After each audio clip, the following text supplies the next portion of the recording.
Yes, guys, welcome to That's Football. This lovely Friday afternoon, the Sweden versus Slovakia watch along with myself, Jordan Valleys, and my main Irish man, Joe. How you doing, Joe? Oh, it's great to have the Celtic cousins back together. Do you know what I mean? I feel like at the beginning they were trying to keep us apart, but now they know we just belong together. Definitely. It's a perfect duo. How's everyone in the comments? Hope you guys are good. We're going to be watching another fantastic game of football today. Really excited about today's game, Joe. I think we watched Slovakia the other day. They played some good football. Yeah, to be fair, there is a bit of pessimism going into these European competitions because people have said they've diluted them going from 16 teams to 24. But I have to say, I've enjoyed these last two Euros, like 2016, obviously, because Ireland were in them, and this one so far, because I don't know, it's something about having smaller teams in them and making them like fight, to get through to every point for every piece of possession because they want to be there more than anyone else, because they know they don't have a God-given right being there. I think it's actually made it better. Like the likes of what was the game the other day? It was Slovakia and Poland. Like that was for me, that was actually a very good game. And in fact, Slovakia, like no one speaks much about them, let's be honest. You know what I mean? Like the only thing they've done recently is beat Ireland, which we'll never forgive them for. But like we always, and everyone looks at Poland and goes, these are, they look at Lewandowski, and they're like, well, these guys are going to get through. Do you know what I mean? These guys are going to beat Slovakia. But they didn't. Yeah. They gave them a great game, and they give 100%. So like I am more excited to see smaller teams play in these competitions than for the likes of Germany and France and stuff like that in the group stages, because let's be honest, it's going to be a very big shock if I think Germany will come third in that group, but if they still don't go through anyway. So I think most top teams are in second gear, but all the smaller teams have to give 100%. So for me, games like this are kind of what make this competition special. So I genuinely, and because, I'm living in Sweden as well, is what makes me so excited for these games. I agree with you. Slovakia definitely caught me by surprise the other day, played some really, really good football, really close-knit team. And to be honest, they outplayed Poland. So yeah, really looking forward to seeing the guys today. Got some team news in. We're going to run through that shortly.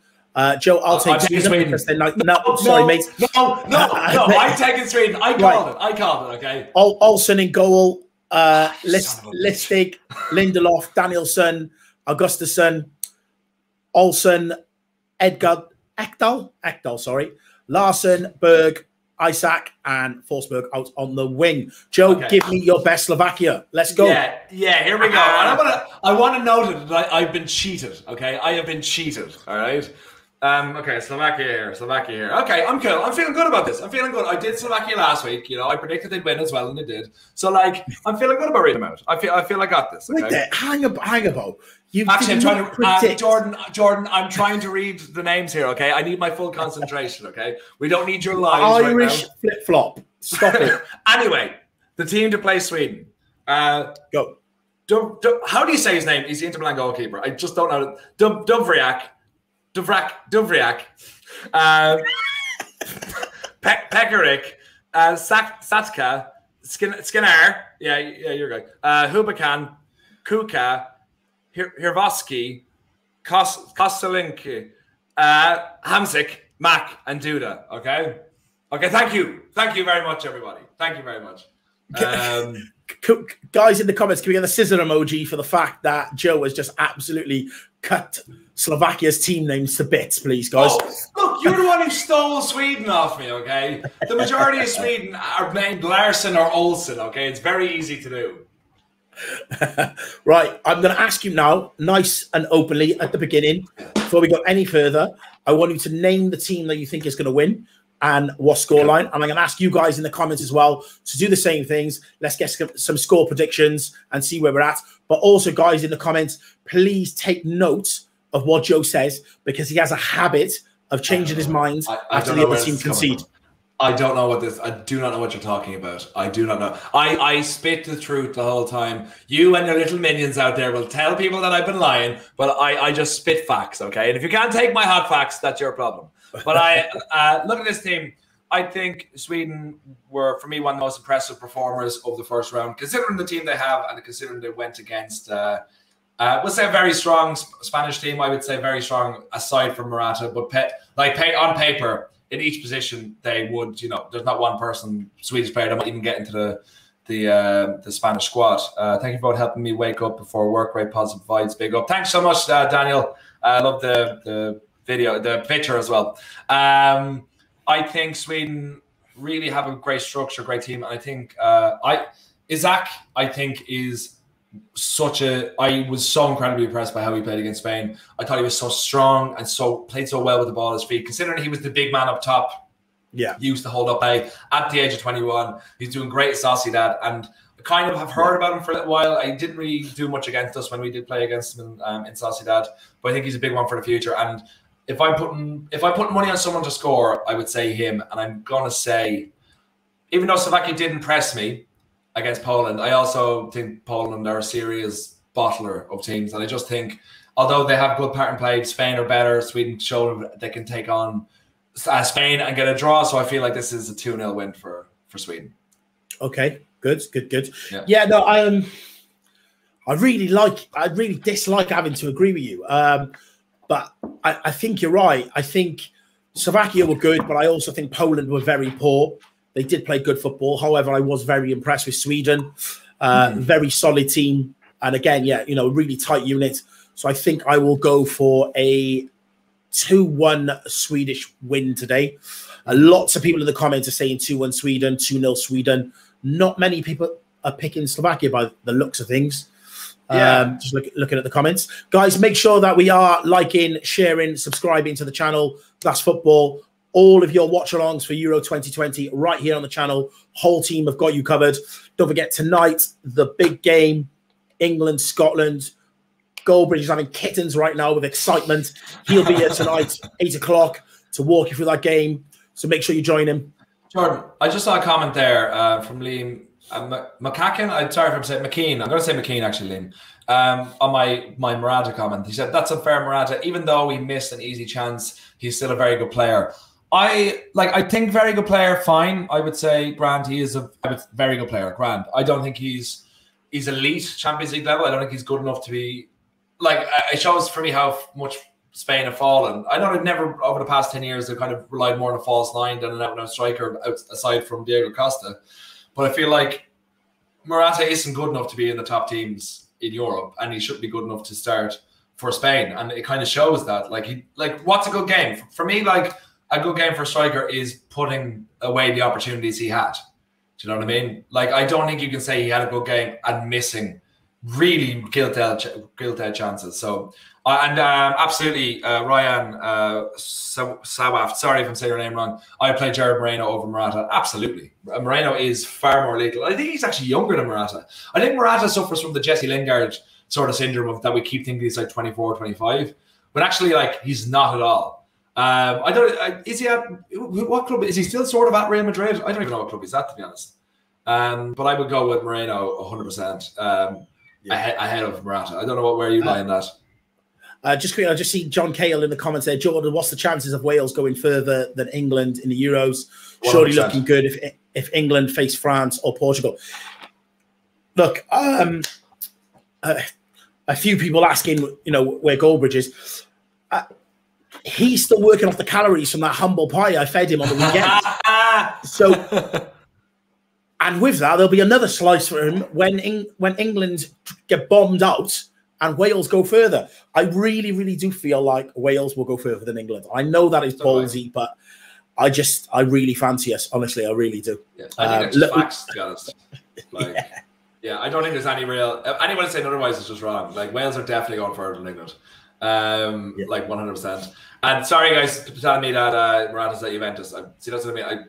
I haven't even kept up with what he's doing at all, but I just remember his time. It was at Chelsea. I remember when he signed, and I think in his first like 6 months, he had played more minutes than he had in pretty much any season prior. Do you know, I think like he had more minutes in his first 6 months at Chelsea than he had like in the previous 2 seasons combined, because he was always seen as a super sub. But like, he scored important goals. Like, he got Juventus to a Champions League final, if I remember correctly, or did he get Real Madrid to a Champions League? It was one or the other. I can't actually remember, but he's just not good enough. I think that's it. And Reece McMillan asked him what the atmosphere like in Sweden. They're very excited. Like, the thing is, the Swedes are very, very reserved people. Like, they're really nice. They're so pleasant to speak to, and they're lovely to get on with. But they're very reserved, and the only time they ever let loose is at sporting games. And like I've been at a hockey, not this time, but the previous time I was here, I was at a hockey game, and when it gets to football, the Viking comes out in them. So they are very excited. And they're feeling very confident. How far they can go, they're not really sure. They're quite pessimistic as well. But I think a win today, and you're going to see Swedish flags everywhere. You know, there's a lot of Swedish jerseys around. But if they get a win today and pretty much guarantee themselves to the next round, they'll be losing their mind. And James Range, thanks for getting in the comments, buddy Holly. Afternoon to you too. Jordan, who do you think Wales will get in the next round? I don't know. Who can you get in the next round? Finland or Russia that we watched the other day. Oh, well, I don't think it'd be Finland anymore. Considering they kind of, you know, I feel bad, you know, like that was a heartbreaking game. Was that me and you watching that? No, that was me and you. It was me. Yeah, it was me and you watching that. Yeah. Listen, I'll tell you what's more exciting is the thought of where we can play next. There's talk of us either, you know, going out to Amsterdam for the next game or Wembley for the next game. And the Red Wall will be travelling. If it's Amsterdam, I'm going to ask Strawty for the day off so I can get out there with the boys. I want to get out there with the boys and just soak up the atmosphere. But I don't know if Strawty will give me any annual leave. So, I don't know if it's in the budget to send you out there as well. Come on, it's a fact-finding mission. Come on, Euros. Come on, Strawty. Come on. I can go for you in your stead if you want. It's only about 15 minutes, like 2 steps from me. But what was this? Someone there. Did you see Henrik Larsson's son is starting? Oh, he is starting. Yeah. That Larsson. That Larsson, yeah. What club is he at now? Actually, I have to look it up. Because he's captain as well. No, that's Seb Larsson. No, that's Seb Larsson. Sorry, Greg Larsson. Wait there. Wait, I'm confused here. He mightn't be starting. He might be on the bench because he's definitely on. Oh, he's not on the bench. No, what? He's not on the bench. No, he's not on the bench. There's one. Who's just come in the comments there with fake news? Explain yourself. Explain yourself. Apologize to Jordan. You're after upsetting him. Explain yourself. Have a go. See that comment there? It's after going up. It's near the top there, second from the top. Joe, how long have you lived in Sweden for? Can you pronounce that first name? It's gone off my screen. Sorry, mate. Oh, that's just excuses. That's just Joe, dare you to pronounce? No. No, it's Sweeney, something Sweeney. It's 1:49 p.m. See, can you pronounce that first name? I can't find it, mate. Excuses. I've been in here for 2 weeks. Mate. Yeah. It's like that downright MJ, a good Irish name. Andy McManus. Andy McManus, you fake news, Andy. That's a yellow card. One more and you get it blocked. Not tolerating fake news today. Who else in the anyway, it's Spain and Poland. Yeah, that's it again. Spain and Poland. Yes, that's right. Yeah. Just quickly then on this big game tonight, because I got to give my opinion because, you know, like Mark said, he won't let any of us on with him while England are watching. He gets too nervous and whatnot, even though he gives me a dog's life when we're watching Wales. But how do you think tonight's game will go? Oh, England and Scotland. I think Scotland are going to be really up for it. I think they completely bottled against Czech Republic. I give a lot of credit to Schick for the goal that he on David Marshall because for having the vision to do that. But I also think bad positioning. I think they really bottled it like Scotland badly did. I think a draw. I think the best they can hope from this tournament is getting 1 point. I think that's only going to happen tonight because they're going to be so up for it against England. But England are functional, if nothing else. They're not going to try to be glamorous. I would love for this to be a kind of end-to-end, which would be if England had a better manager. But I think it's just going to be a 2-0 win for England. Genuinely, I would love nothing more for Scotland to do them. But I really, really can't see that. Unless there's like an injury or a sending off or something in the first 10, 15 minutes or Scotland just blitz them somehow. But they're just not good enough. And they're just... I think they should be very disappointed because it looked like they were getting to a stage where they mightn't have had the best players in the world, but like they had a team spirit and had a mentality and they knew what they were doing. As we could say Wales as well. That's not taking anything away from Wales. But it just... when they had their opportunity against Czech Republic, were one of the weaker teams in this tournament. They really, really, really bottled it. So I just can't see them. If England are boring, but they'll get a 2-0 handy win, probably 1 goal in the first half, 1 goal in the second half, and see it out, and it'll just be a dull game. And that's exactly what it should be. You know, Southgate will do great in groups, but then when they play France or Portugal, they'll be annihilated. Yeah. Yeah, do you know, it is an interesting one. Like I would love Scotland to turn England over. Yes. Just for banter's sake. I'm not one of those Welsh people that hate England at all. But just for banter's sake, people like Mark, like I would just love to really be able to give it to him. But I just don't think they've got the quality. But you know, these games, it is like a derby game in that sense where form goes out the window, players play it above themselves, and they've got a lot of Scottish ankle biters in that team that could really, really get into England and really stick it up them. So yeah, it's nice as a Welshman to sit back knowing that we've done our business and I can actually just have a beer and just enjoy it as a fan. So yeah, I'm really looking forward to it.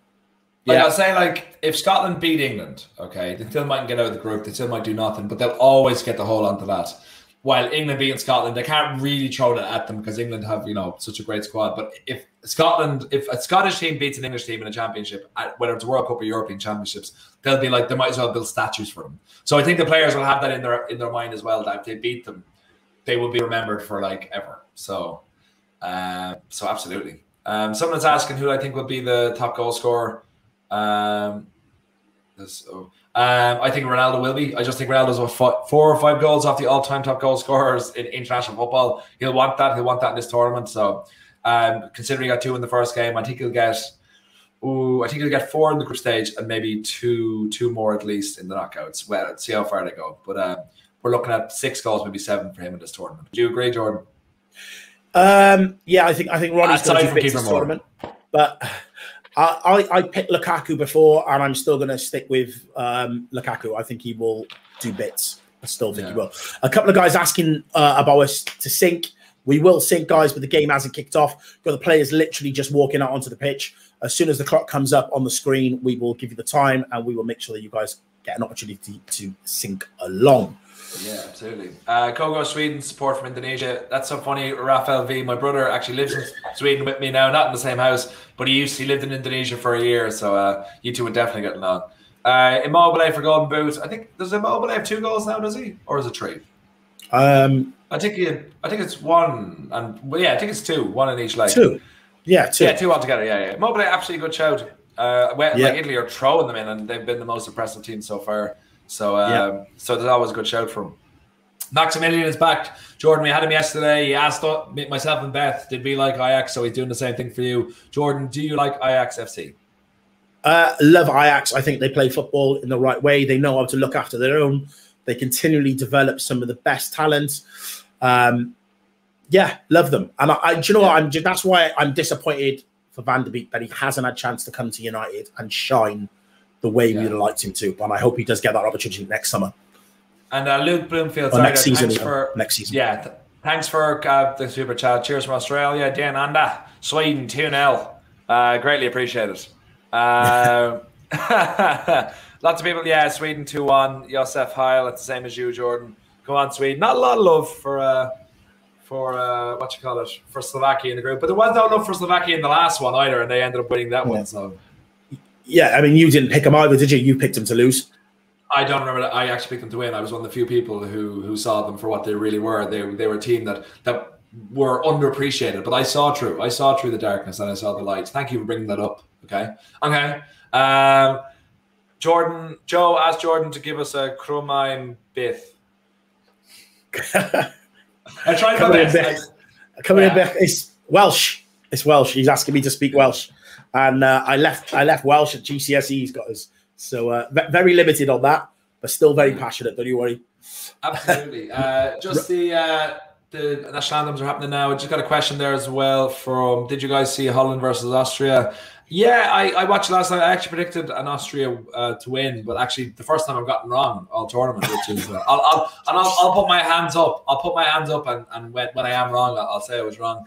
But I'm still not entirely impressed by Holland. I think they They were quite good at splitting Austria open, but they really didn't put away their chances. I thought Wijnaldum is having an absolutely brilliant tournament, if I'm being honest. I think he's really taking the captaincy to heart. I think he's fantastic. I think people are building up Memphis Depay way too much, considering like he's getting in good positions, but he's not scoring. And he's like, I'll give credit, he scored a penalty, absolutely. Like no one's scoring a penalty. Sorry, Silas Wagam Uti Alma Catago go to the letters Jordan. That means may I go to the bathroom, Jordan? So yes, you may. Yes, you may. Yes, you may. Yes, you may.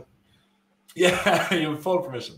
But yeah, I don't understand Depay getting as much love as he is. I think I still don't expect anything from Holland. I think when they come against a good team, they are going to get destroyed. They play good football, but they come against Portugal, they come against France, they come against even Germany, who aren't playing great at the moment. I really, really think they're going to be shown up. They're just not. I think they're a good squad. I think they'll be better in a couple of years. But Frank de Boer, is just not a good manager. So I think. I think they're going to be showing up eventually. I'd also say that, in years gone by, there's been some really, really good Dutch teams. This isn't a really good Dutch team. No. It's not. It's not that time. Unfortunately, I have to agree with you there, Joe. Unfortunately. Wow, that's two today. Jesus, what's in this water? Oh my God! I'm infectious here. This is great. That is a fresh trim there. Look at that. Look how razor sharp that is. Oh my God! Hamsik, I presume. Yeah. Oh, Hamsik. Is it? He didn't have that last time, did he? He looks like he's been on the Manscape. That might be what it's Look at that. Geez, you're gonna butter your bread with that. Jeez. I wonder where Seb Larsson is now, actually. He does look like a Bond villain, doesn't he? We kind of find at least one Bond villain per watch-along here. And I think I wouldn't even say he's the Bond villain, he's definitely the henchman. Do you know? Yeah. In the comments, where's Seb Larsson playing now? 36 years old. He seems to have been around forever and a day. Yeah. Sorry, just J Doe has ham slick. I was like, yes, I get that is a very good one, J Doe. Did you guys know that Holland are looking for a new coach? I don't think they are, but they have De Boer. Unless they get knocked out early. He's their manager. Guys, let's get a few more likes, guys, and get this post shared. Okay. Let's get some interactions. Getting ready for kickoff now. Looks like Slovakia kicking off. Yeah, Slovakia kicking off. Is this a one man kickoff?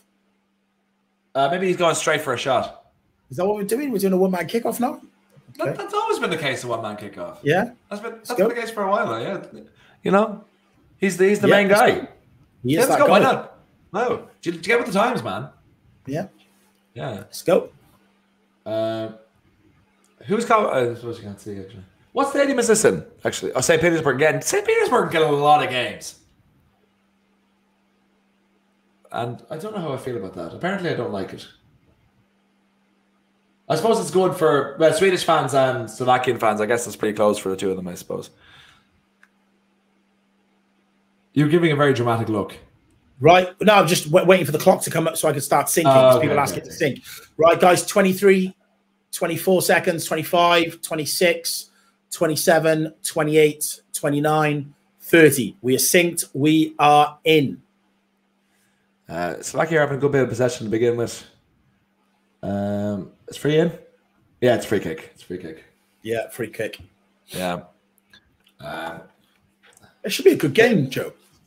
I think so. I think it will be a good game. Like, to be fair, I don't think there's been really any bad games. I'll say like the ones with Finland aren't exactly, barn burners, but they're not the sort of team you expect to really play football. But like yesterday, myself and Beth had North Macedonia and who was it against? Was it Russia? No. Who was North Macedonia against? Someone tell me who North Macedonia were playing. I should remember. Oh my God! No one tell me now. I'm getting annoyed. They were playing Who were they playing? Joe, it was only yesterday. Ukraine. Thank you, everyone in the comments. Ukraine. Jesus Christ, that's all my age, I guess. But yeah, like I was expecting a pretty handy Ukraine win, but then it went. It was 1-0 to Ukraine. Then it went 2-0 to Ukraine. Then went 2-1, and then they both missed penalties. but like North Macedonia scored from their penalty, like the rebound from their penalty. So it was actually quite a good game. And the handsome Guardiola, Sweden versus Spain, 0-0 was a bore fest. I think it depends where you're from, I think, because ball into the box on his own, no one there. I think he must be offside. No. Yeah, he's offside. I think gone up. Spain versus Sweden. I think it depends how you look at football, because, like, from my perspective, being an Irish fan in international football, I can respect a team with worse players happen to sit back and hit on the break. And the way Sweden did it, where they actually had the best opportunities and their whole play was great, and they kind of made a lot of their opportunities, and they never really, bar Morata getting behind once or twice, they never really looked like they weren't in control at the back. So they allowed Spain to have possession and then bullied them when they were on the attack. So I have to respect that. I think it depends. If you're looking for an out-and-out attacking game, you're not going to get that in those sort of games. But like, from what I saw, I was very, very impressed with how Sweden did, because they have to do it that way because of unfortunately, the quality of player they have at the moment. Sweden just had their first shot in anger. Oh. Ooh. Keeper made a bit of a mess of it, but managed to get over the second time round. I'm confused. Silas, hi Jordan. Can you pronounce that? The very bottom comment under Evan Scanlon's comment. Yeah. No, pretty much. No. No. It's Quiva and Saoirse. So there you go. You learn more now. I know it doesn't make sense. It doesn't make sense. I was fine with Sweden. I was disappointed with Spain. Absolutely be disappointed with Spain. You have a right to be disappointed in Spain, because they should be able to break down. They should have the quality to break down teams that are having a low block, but they didn't. And Sweden just really played their strengths and really sorted them out. So Slovakia having a good bit of possession now to begin with. Yeah, their midfield holds well of the ball. Ball into the box. It's gone straight across everyone, beating everybody. Is that out for corner? Yeah, Lindelof. Yeah. So 3 minutes 58, 59. 4 minutes for those who want to sink. Just waiting on this Slovakia corner. Did he touch that? He did touch it. Yeah, that was quite. He lost concentration there. And Hamsik, this is where Slovakia are going to try and make most of their damage, is from set pieces. Yeah, because they're big, strong players. Ooh.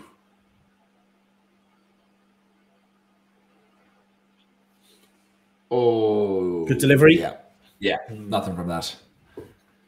No. I actually wonder. Actually, now I'm thinking of it, will it be a bit more difficult for, considering that Sweden, like initially they set up against Spain, who are going to play passing game. Like Slovakia's, I know that they had a lot more possession than we expected against Poland, and they played a good passing game, but obviously they won't be up to the quality of Spain. And they will be trying more from set pieces, which that's not really Spain's game. So it's a completely different threat. So maybe Sweden aren't up to that task as much as they, and they would expect to play out from the back a bit more, considering it's a weaker team. So it could be a more even game than we expect. Actually, I know everyone's saying Sweden, but Slovakia just need a draw as well, like really to get through, considering they won the first game. So it's gonna be very interesting. It might be as sealed up as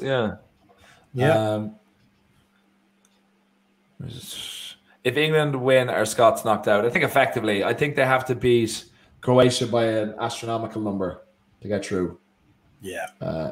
It's kind of a bit of ping pong in the box now. Slovakia trying to get rid of it, but they're holding on to it. Lindelof now. Silas in the comments can't pronounce your surname. An Irish Wales combined 11 at half time, but it's basically just Wales started 11, isn't it? Well, okay, ouch. Okay, we can wait until halftime before you break my heart in such a way. I'm not spending 15 minutes of my life that I'll never get back debating that. There is absolutely no point whatsoever. Okay. Proof is in the pudding. The Irish lads are on the beach. Wales are in the tournament. I'm not even. Well, I don't know how you can keep James McLean out of a side, but okay, that's fine. If that's the way you want to do it, if you can handle the fact that Irish players could take Welsh spot, I'm just saying that's grand. That's no problem. Okay, I'll give you Gareth Bale and maybe Aaron Ramsey, and then the rest we can have a discussion about. Guys, in the comments, if you want us to debate that at halftime, light up the comments and we will have that debate. Wales, Ireland, 11. Sweden just on the edge of the Slovakia box now, knocking it about quite nicely. Ball into the box, straight to the keeper. A few people asking to sync. 6 minutes, 47, 48, 49, 50 for those who want to sync. I'm about, I think, 3 seconds ahead, so I'll try to keep my celebrations to a minimum until I hear you give a noise. Okay. Okay. Because I'm a nice guy like that. I'm a very nice guy. You're a couple of seconds ahead of you. Yeah. I think it's just because I don't know why. It's pretty much every time. It's Swedish TV is just that bit quicker. But hey, we just have things better over here, you know. We have sunshine. Okay. We have beautiful, beautiful women. We've got pubs open. We've got Irish flip flops. I don't know if that's a thing to anything. I don't know why there would be Irish flip flops over here. I can buy Swedish flip flops. David Rush, congratulations, Jordan, on the Wales win. Thank you, mate. I enjoyed that one, as I'm sure you can imagine. I enjoyed it. Like I said before the game, I put myself out there so much. My neck was fully on the block that if Wales had lost, I would have been in a whole world of trouble. So I'm really glad that we got the win. Carl Jan, absolutely. Seamus Coleman, greater than whoever plays right back for Wales. 100%. What now? Now, yeah. Seamus Coleman now? And now and forever. Even when Seamus Coleman was at Sligo Rovers. I don't know about that. You don't know, but the comments know. That's all. I don't know. No. I'm not having that. I'm not having that. Actually, do you know what? I'm going to give you an insight as well. Okay. Don't be surprised if Wales nick a draw against Italy on Sunday. You heard it here first. Oh, okay, fine. Yeah. I actually think it will be a draw because Italy are true anyway, so I think it will be a draw. And Wales don't want to. I think that's probably the most obvious result, I'd say. But I'm sure we heard it here. I'm sure 50,000. But I've heard you say it first. That's fine. Everyone thinks Italy are going to go on and just win the tournament and blow Wales apart and all this jazz. I think the Welsh should come out roaring on Sunday. Okay. I don't think so. I don't think either of them will. I think they'll both whimper. I think they'll both be like, let's just have a nice, easy game. Let's just, no one get hurt. We've got games coming up. Let's be nice. Sean Basil Crawford, great actor and playwright. Ireland beat Italy in the last Euros. Just saying. He's dead right. He's dead right. You're dead right, Sean. The Russian manager, I said this to you in the last game, that he looked like a Bond villain. And you were like, no, he doesn't. He didn't look like a Bond villain. He did look like a Bond villain. Get a picture of him. Guys, everyone Google the Russian manager, the current Russian manager, and he looks. Well, in fairness, everyone from Russia looks like some level of a Bond villain. Sweden in possession now, playing out from the back. Lindelof just passing it across. Still not really any opening so far. Still pretty cagey. Stanislav Tereskov. That's very Bond villainy.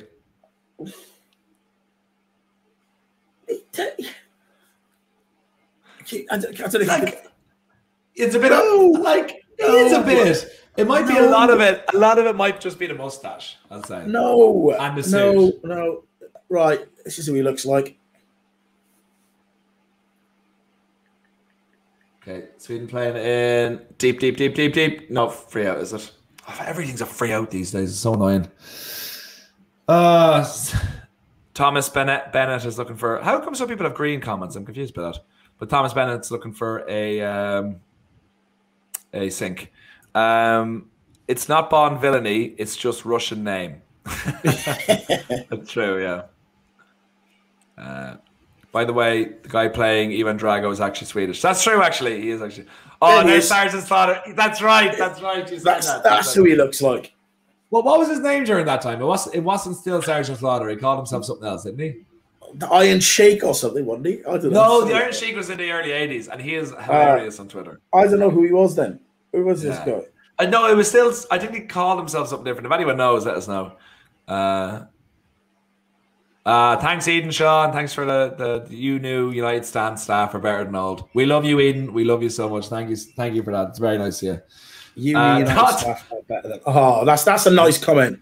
That's very Eden nice. Shaw. Keep coming. Respect. And he even paid to say it, but he could have said it for free, and we still would have read about it. So thank you, Eden. It's greatly appreciated.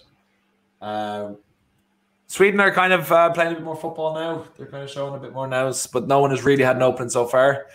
Trying to play out from the back. Isak on the ball. Oh, if he gets to this, that's a very good ball. That's very. Ah, that's a free. Yeah, no, that has to be. Oh, he's bodged him. Yeah, that's. It's got to be a free kick. That was a very good ball from Isak to run onto. I have a lot of hope for this guy, and I hope he gets a move to the Premier League soon because. Yeah, I think he would do great at United. If we get rid of Martial and we bring him in, he's strong, great with the ball at his feet. Do you know that's a big plus. I think that at his age as well, 21, he probably could spend about 40 million, but I think he's someone that can go to the Premier League for quite cheap and then move up. So see, this is where I feel. This is where I feel Sweden will be dangerous on set pieces like this. The one thing about Seb Larsson, he's been around for 57 years, but from a dead ball, he's always dangerous. Always a threat. Hold on, we're just coming in for it now. It's a free kick just from the corner flag, just in from it a little bit. About 12 minutes, 45, 46, 47, 48. Ball in. Ball. Good ball. Not too bad. Ole Gunnar Solskjaer, how's the water tasting, Joe lad? It's delicious. It's delicious. Oh, Simple P, Saucy lad wants 70 million for Isaac. Oh well, that's not gonna happen. That's mad. That's how mad football's gone. You know. Oh, do you know what I was thinking of? I had two questions for you, Jordan, that I completely forgot about. I think I remembered one of them. Actually, no, I didn't remember either of them. But do you remember we were saying the most overrated players in history? And you said Pele. Yes, and I stand by that. I just don't think he was the greatest player of all time. I still think he was one of them. He might not be the greatest player of all time, but to say he's the most overrated player. No, I'm saying that because he's way off it. No, because he is not. I don't think he's even that close to being the greatest player of all time. I think FIFA pushed him to be that. I think he was world class at his time. I just think that it benefited him that he was part of 3 World Cup winning teams when he was obviously a linchpin in them. But if you include club football and World Cups, I think he's not up there. But I think having him in the same conversation as Maradona, as Cristiano Ronaldo, as Messi is just wrong. Another player that I'm not even mentioning. But what I was thinking, James is out to get you in the comments there, by the way. Bale is the most overrated. Just watch Jordan die here by saying that. I would disagree completely on that though. My lips are sealed. I say nothing, James. Enjoy your opinion. I'm not biting. Yeah. I'm not. Just check your DMs later. Who do you think you are? Yeah, Drawty, can we get him blocked? Carry on. But I think Patrick Kluivert. I kind of look back on what his career was. Okay. And okay, I understand. Look, it's hard to. He peaked, we'll say, at 19, by scoring the winning goal in the 1996 European Cup or Champions League final. And then he kind of looked what he did at Barcelona. It was good for a while. Then he went from that. He was at Newcastle for a while. He kind of just drifted off. I think he might have had maybe 2 or 3 years where you're like, this guy is top class, and then it just never really happened. And I think he's not even talked about that much now. But I think from what I remember him being talked so highly, I don't even think he was really. I don't think he was ever that high. I don't know if anyone has thoughts in their comments about what I'm saying here. Give me a shout. But I just think that he kind of came up in something yesterday and was like, he never really fulfilled his potential. I don't think, you know, he never. I know Netherlands got to the semi-final of the World Cup with him in '98. Obviously, won the European Cup, like I said, in '96, winning it against AC Milan. But like besides the mid '90s, and I remember him, we were mad to get him, but he said he would only leave Barcelona to go to Arsenal. The year we won the treble, that's when we got Dwight York. But I'm kind of glad we didn't get him. So I don't know. What are people's thoughts on Patrick Kluivert's career? Do you have any opinions on that? I think he just never fulfilled it really. When you're talking about most overrated players of all time, you're going for some really big names, and you're really like shooting for the stars and hoping to hit the moon. But I don't know. There's no. I think there's more overrated players. I understand what you're saying, the hype around him and everything. Yeah, I get that, but I think there's more overrated players than Kluivert. What do you think? But the Pele shout is outrageous. What? Outrageous. Come at me, guys. Come at me. Eden Shaw's back in the comments there. Messi may be better. CR7 more entertaining. Style more entertaining. I don't agree with that. I think that's not true. I don't really understand that either, Eden. Thanks for commenting in, by the way. But what do you think of that? Do you get what he means by that? Yeah, this is going back to what you said the other day, wasn't it? You know, you said something similar about the best player versus best athlete.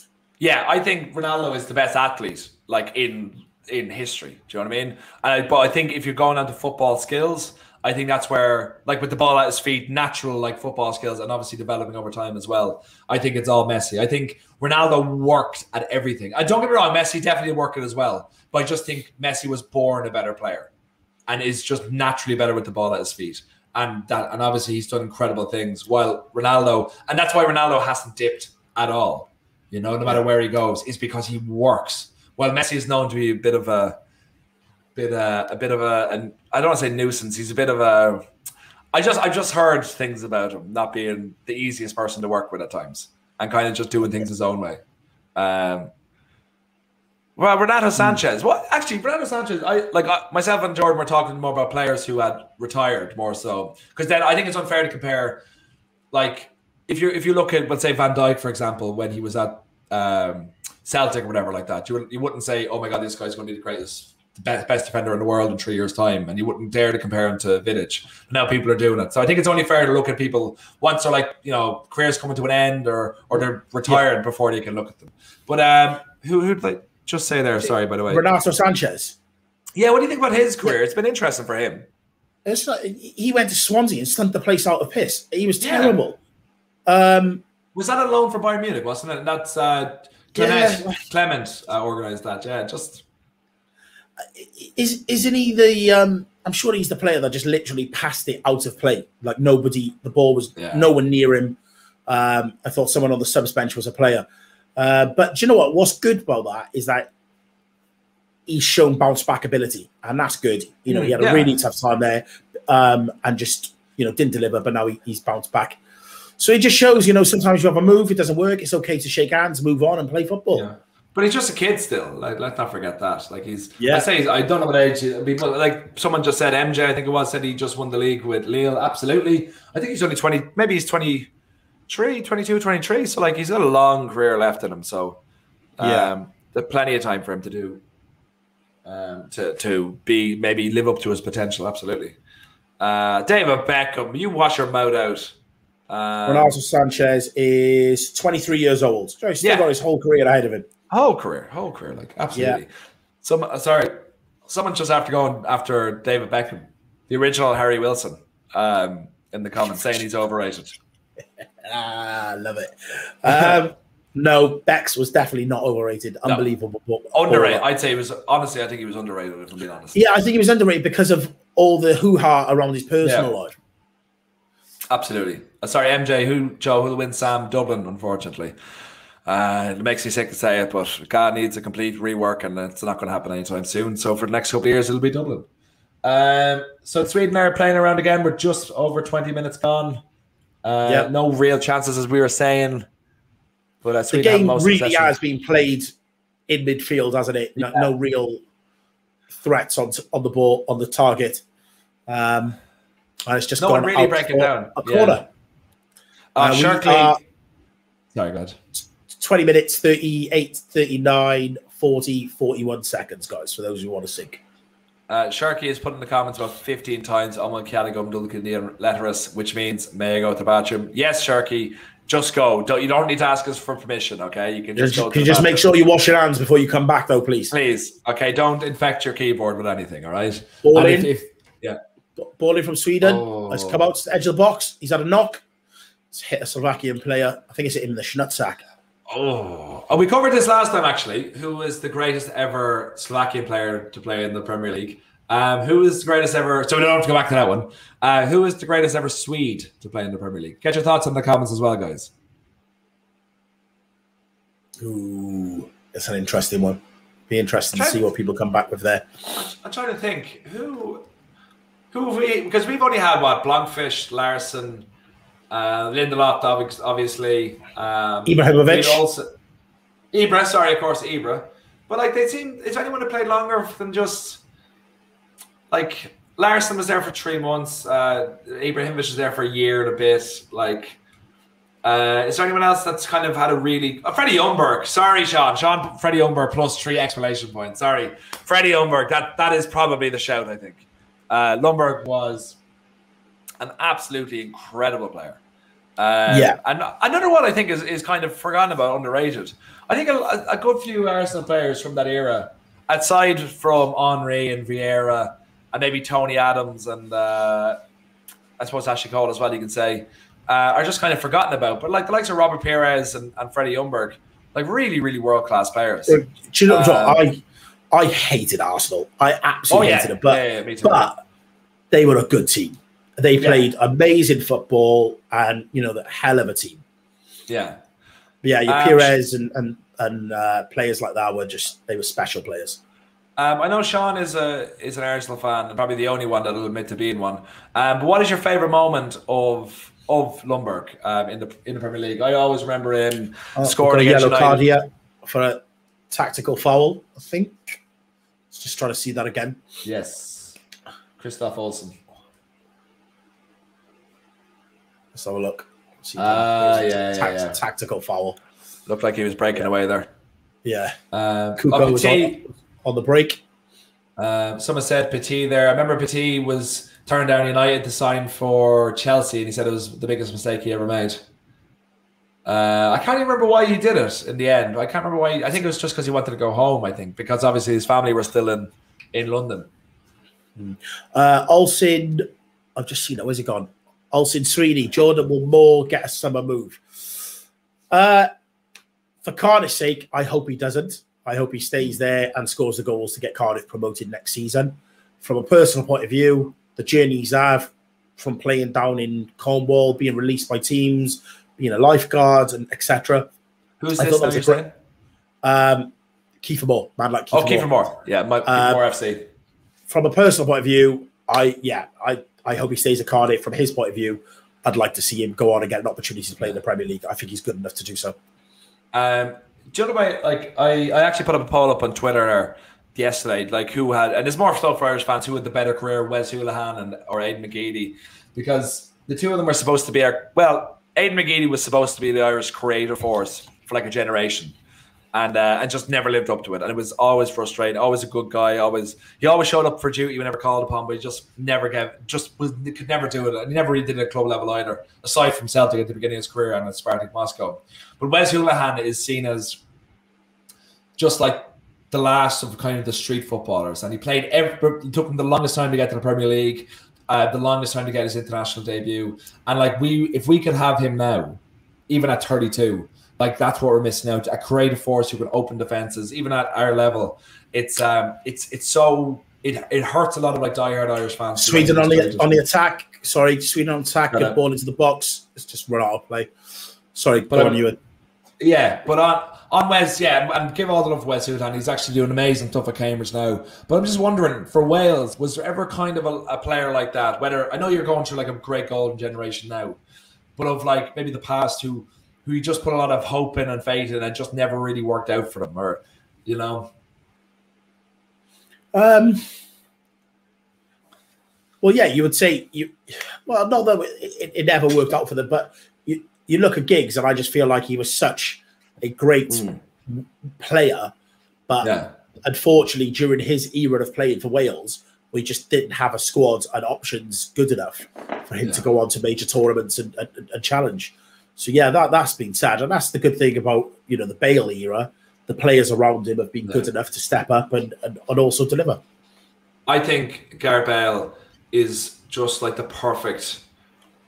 He's like the perfect captain to have. And he's like the perfect player because he's obviously better than all of them. But like he has not like gone above his head. He has not gone, well, I'm the Real Madrid guy.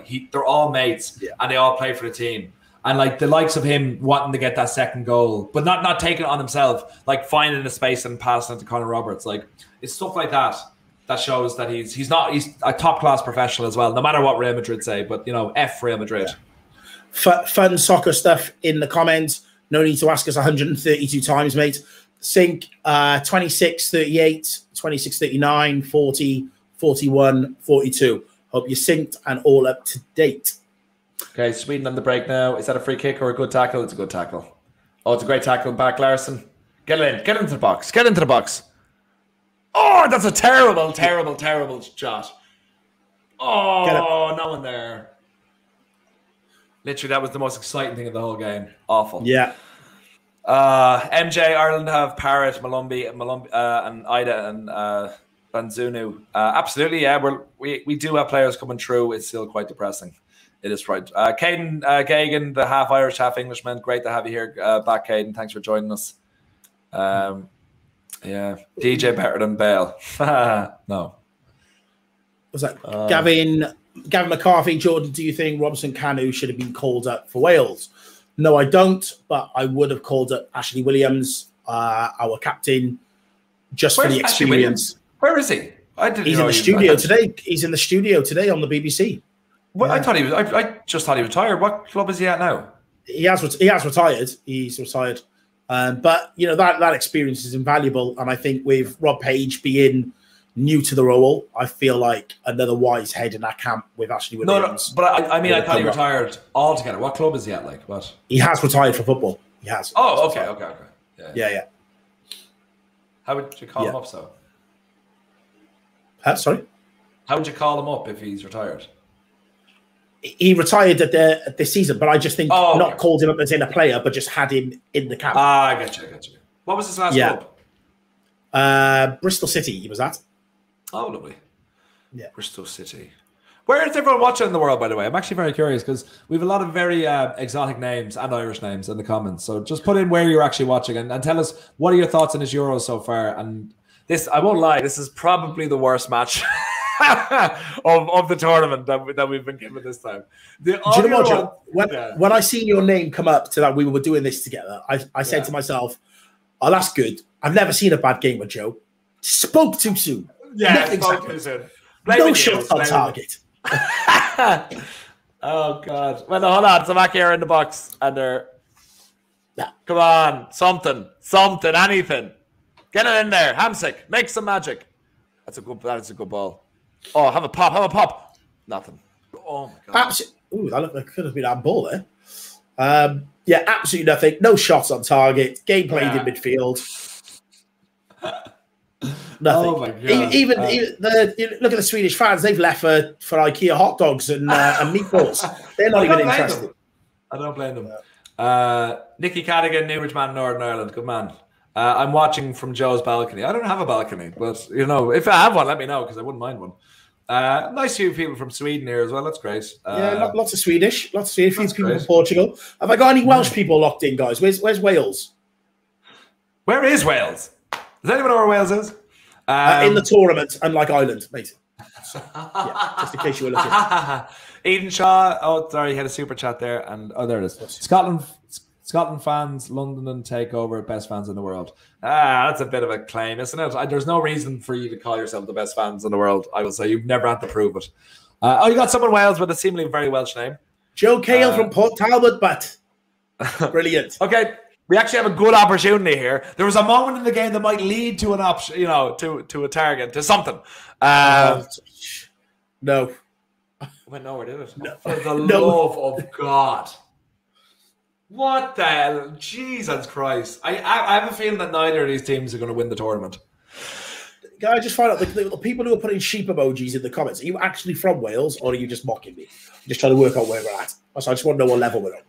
Yeah, it could be either, couldn't it? Oh, come on, Sob. Yeah. Sorry, I made mine Sob. We played music together before. What an absolutely terrific guitarist and genuine genius.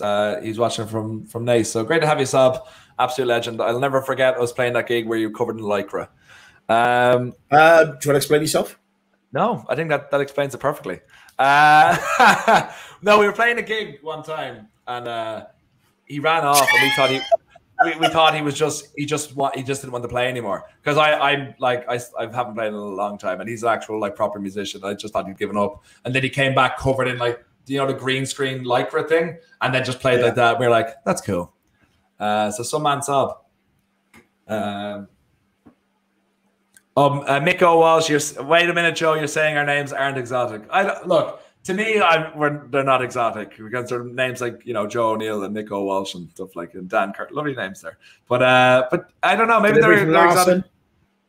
Delivery from Larson didn't even beat the first man. Have a pop. Just someone do something. Get it in, Sweden. Okay, header out. I guarantee you they're going to lose play now. They're going to launch it back in. Lindelof has it. Jesus Christ. Guys, make sure that we are liking, subscribing to That's Football. This is where we're covering all of the matches for the Euro 2020. Oh, my God. Oh, my God. Hit the share button as well, guys. Let's get these views up. Sorry, Jordan, what do you think of tacos? What do I think of what, sorry? Tacos, someone's asking. Tacos as in like Mexican tacos so, yeah. As in food? Yeah. Never taco. Never taco. I love a good taco, me. Oh, sorry. I got a comment here. Sam, I'm really sorry. I haven't had a chance to listen to the kneecap. I thank you for sending it on to me. I literally just haven't had a moment. I completely forgot about it, but I will listen to it after this watch along. Dave O'Connell, I respect, I love your enthusiasm. I can't even agree slightly that James Collins is better than Kiefer Moore. Oh my! I will have no such thing said in the comments. Yeah, I can't even. I love a good banter, me, but even I can't get on board with that one. There is someone said something here I wanted to go back to. This is like watching United versus Low Block, absolutely. Oh yeah, Jake Sullivan. What are your opinions on the USA Golden Generation? Some of the top players. What are your thoughts on the USA Golden Generation? I didn't know that was a thing. I'm sorry, guys. They have some top quality players coming through, right? And I was sorry. Okay, I will. Kashmir. It's a great song by Led Zeppelin. I think where is Kashmir? In Turkey, is it? I don't know, but it's a great band, great song. But they have a good few players coming through. And actually, I was a mate of mine from my Off United days, Temi, great United fan. He's a big USA head, and he's from the USA. And I messaged him. I was rinsing him. I was watching the USA. They went 2-0 down to Mexico, and I was rinsing him on Instagram. And then I realized that the game was the day before, and I was watching a replay, and it turns out the US won 3-2.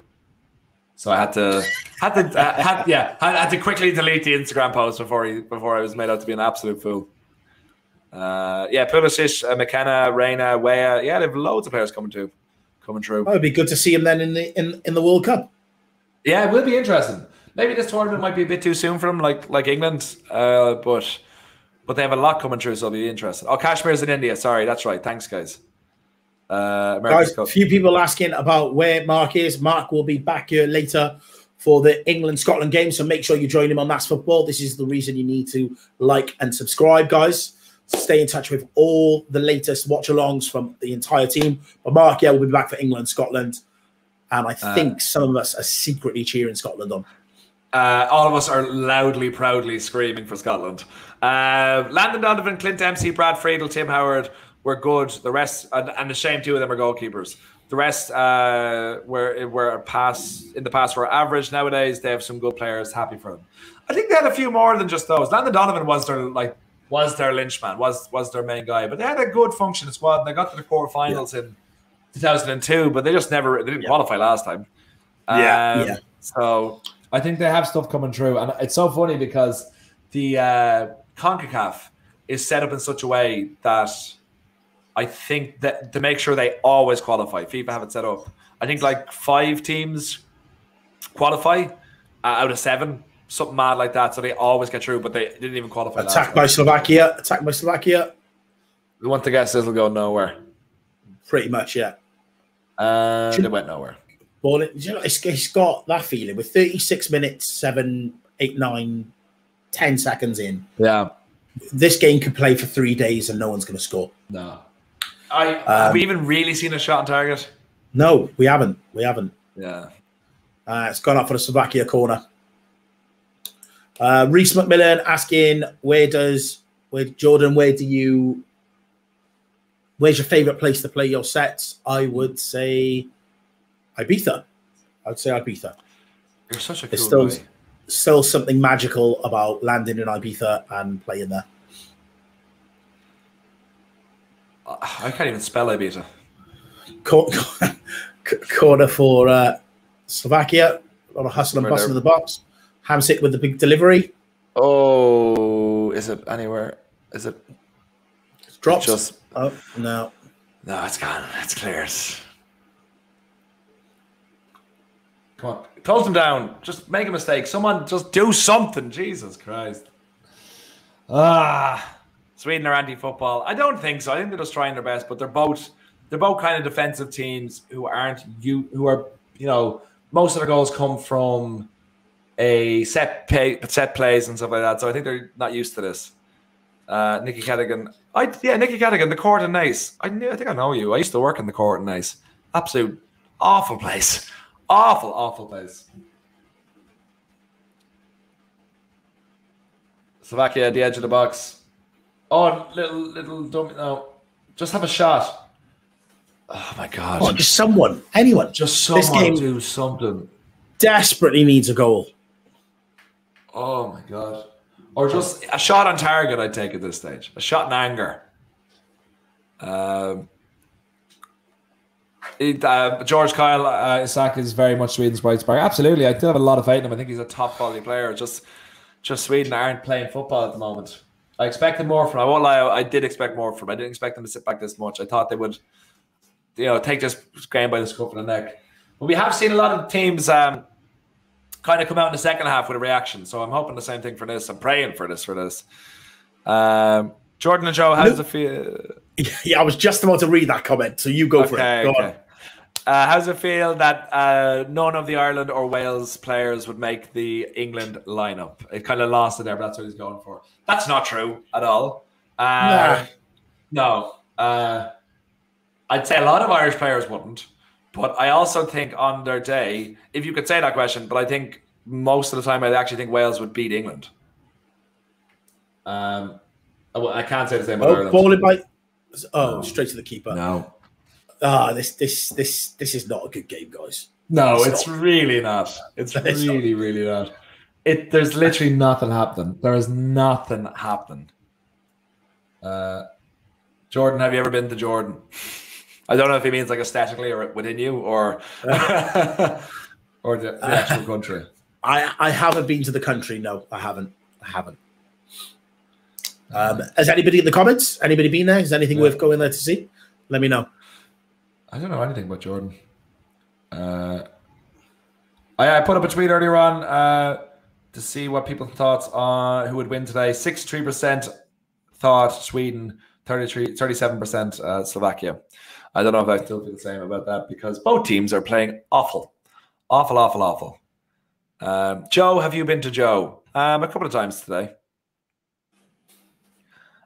Sweden has many good young players such as Jesper, Karlsson, Elanga, Isak, Kurchev, Larsson, Svenberg, but this coach is very boring. Yeah, that's very true. And such players like, here's one for you, Jordan, actually. And this isn't an ollie out question when I say this, if you get me. This is your club. But if you could pick one manager managing currently at this championship to manage your club, so that's what I mean. I know your club is Man United. Who would you pick? That's a good question. Thank you. Who would I pick? While you're thinking, Lewis Kay. Yes, I am supporting Scotland tonight. Go for Jordan. Controversial, I think you're going to say. Controversial, but I would go for Mancini. I was thinking the same thing. It is very controversial, but you take alliances out of it. But you have to say the way he has that Italian team playing completely different from I've ever seen an Italian team playing. I have to say I think he's really putting himself back on the map. And if he wins the European Championships and leaves Italy, I think there is going to be 1,000,001 suitors for him. Yeah, I know people are saying Luis Enrique. I think Luis Enrique is very good, but I like football. I like when teams play football, and he has that team playing pressing. They're all playing for the team. So I'm big in him at Genie as well. I can't stand him. I think he's fierce arrogant. And Deschamps, I know considering he got to the cup final last. Reese just said, Jordan, how did you not pick Rob Page? Come on. Page. Page at United. Come on. He's got to learn to walk. Literally the only reason I'm not picking Stephen Kenny is because he didn't qualify. Shane's asking, what are mine and Joe's Twitters? My Twitter is just Jordan Valleys, and yours is at Acting Joe. There we go. So check us out. Give us a follow. Give us a follow. But more importantly, subscribe and follow this channel, guys, because this is where all your Euro 2020 fan content is going to be right through to the final. Oh my God, that's such a bad shot. That's such a bad shot. Oh my God. Like, and Hamsik's given out. The ball came to him. He asked for the count to him. You can just give out all you want, but you're... Oh my God. And thanks for putting that up there, Ryan. Our man like Ryan in the shadows, always delivering. Controlling everything. We've got a lot of time for Ryan. Yeah. Question for you both. Favorite Welsh band, favorite Irish band? Do you want to go first? Stereophonics, off the top of my head. I would say Tom Jones as well for going for solo artists. I'm going from. You'll probably say a name to me now that I didn't realize they were Welsh, but Stereophonics are a bit. Yeah, I like them off the top of my head, but I wouldn't like listen to them constantly. And favorite Irish band all time, I have to say probably U2, Tin Lizzy, Van Morrison. Currently, I love The Scratch, Fontaine's DC, Pat Byrne, solo artist. I listen to him a lot. There's loads of great artists. Ireland is going through a great kind of renaissance at the moment. I know the Wolf Tones are a good. Super Furry Animals, are they Welsh? Yeah, they're Welsh. Then they're way up there. Absolutely. Cranberries, thanks, Sean. Cranberries, especially. Let's see how someone's putting the code. Catatonia. Go on. Catatonia. The Welsh. Yeah. You got to be Welsh to know they're Welsh. Okay. Who for yourself? Jose as well? Absolutely. No, not the Coronas. Picture this, are from not too far away from me. Not them either. The Coronas, I cannot stand them. Lovely guys apparently, but can't stand them. Can't stand them at all. For yourself, Westlife, of course. Who's your favorite Irish band? Who's your favorite Welsh band or artist? Irish, I would go for U2. Yeah. Wales. Sherry Matthews, she's great. The Manics Street Preachers. Yeah, they are great. They are fantastic. I actually forgot about them too. Yeah. You kind of forget that some acts are from these countries. And I always forget, someone said My Bloody Valentine, I always forget they're Irish as well. Well, they're not fully Irish, they've got a few others. And I can claim the Pogues as well, like they could play for Ireland if they're footballers. You know, they're all London born but Irish parents, so I'll claim them too. I suppose I can claim Oasis in that regard too. And we are half-time, thank God. That first half is over. Oh my God. Very little happened, guys. Very little happened. Both teams cancelling each other out. I don't think we had a shot on target. But we survived and we've made it to halftime as one team. So, Evan Scannell, absolutely. It's a 0-0 game written all over it. Damn right, 0-0. All right. Said no one ever. No, people are saying it. I was chatting with Ryan before we went on. Ryan's from the North. I'm like, do you say that? And he's like, no. And I'm like, I did not realize that this was a thing. Okay, 0-0. No, Ryan. It's 0-0. They're both all. George Kyle has commented, very cagey game. I wouldn't describe it as cagey. Yeah, I wouldn't, not at all. They're both just really bad at the moment, and they can't make anything happen. They're both just losing possession midfield immediately after picking it up. Sweden, I guess, have a bit more possession, but they're doing nothing with it. Damn you, James. James, go on. You might direct a great Guardians of the Galaxy, but you don't know anything about how to speak English, all right? Guys, it's definitely 0-0. It's 0-0. Yeah. James Reed there. James has it right. It's 0-0, 100%. 0-0. Yeah, look, I think there's a bit of a mix here. I'm going to grab, just going to fill up my water. Just someone's asking you again, Jordan, how far do you think Wales will go in this tournament? Genuinely, how far do you think? Okay, I'll be back in 2 seconds. Okay, yeah, Wales. I think last 16. I think we'll get to the last 16. I really do. I feel like we're growing into the tournament already. You look at the performance of Switzerland to how we then turned up against Turkey. We could have beat Turkey 5 or 6-0. Anyone who watched the watch along with me will know I was very excited, very animated in that Wales game. More of the same on Sunday. Me and Goldbridge doing the watch along for Italy. So make sure you join us on Sunday night. But yeah, I think last 16, I really do. What I want to see on Sunday is that we rest players who haven't played a lot of football. So maybe not start your Bales, don't start Aaron Ramsey's. Let's wrap them up in cotton wool. Let's have a look at Harry Wilson. Let's give Ampadu a chance and a run out. Maybe rest Kiefer Moore. You know, let's really look after those special players that we need in order for us to progress further into the tournament. And yeah, that's what I think will happen. Last 16, guys. Where do you feel Wales will get to? More importantly, well, just as importantly, sorry, should I say, where do you feel England and Scotland will get to? Let's talk about the home nations. Get those in the comments, guys. It's an interesting game. I really think for the fact that just Scotland wrecked it by just, even if they got a draw, I think they showed a lot of promise against Czech Republic and they had really good openings, but they just couldn't put it in the back of the net. It's very, very frustrating. Very frustrating. And you know, I was thinking as well, this is another thing I'm going to ask you. Wales, see, everyone in Ireland kind of makes an excuse that football is like the #1 sport, but we are struggling against GAA, which has, we have a population just about 4 million, 5 million, and 1 million people are registered members of the GAA, like they're on the board or part of the club or whatever, and so that takes away from a lot of people playing football. But you look at Wales. Wales isn't a football country. Wales is a rugby country. You know, rugby I think is the top sport there, isn't it?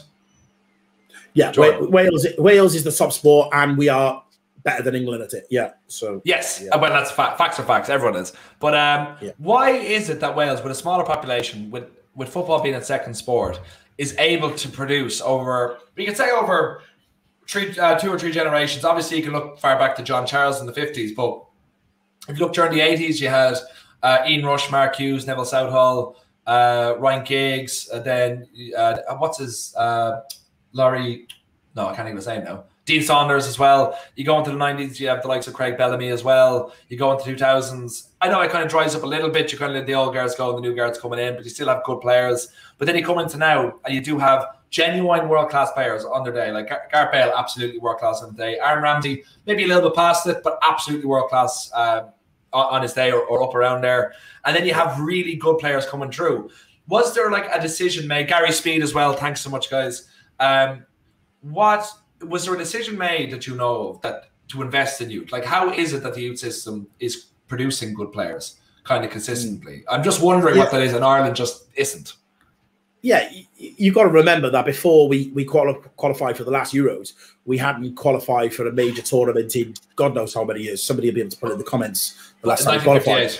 But I would put that down to, it wasn't so much the quality of player, it was the quality of manager and quality coaching that stopped you guys going across the line. You don't think so, no?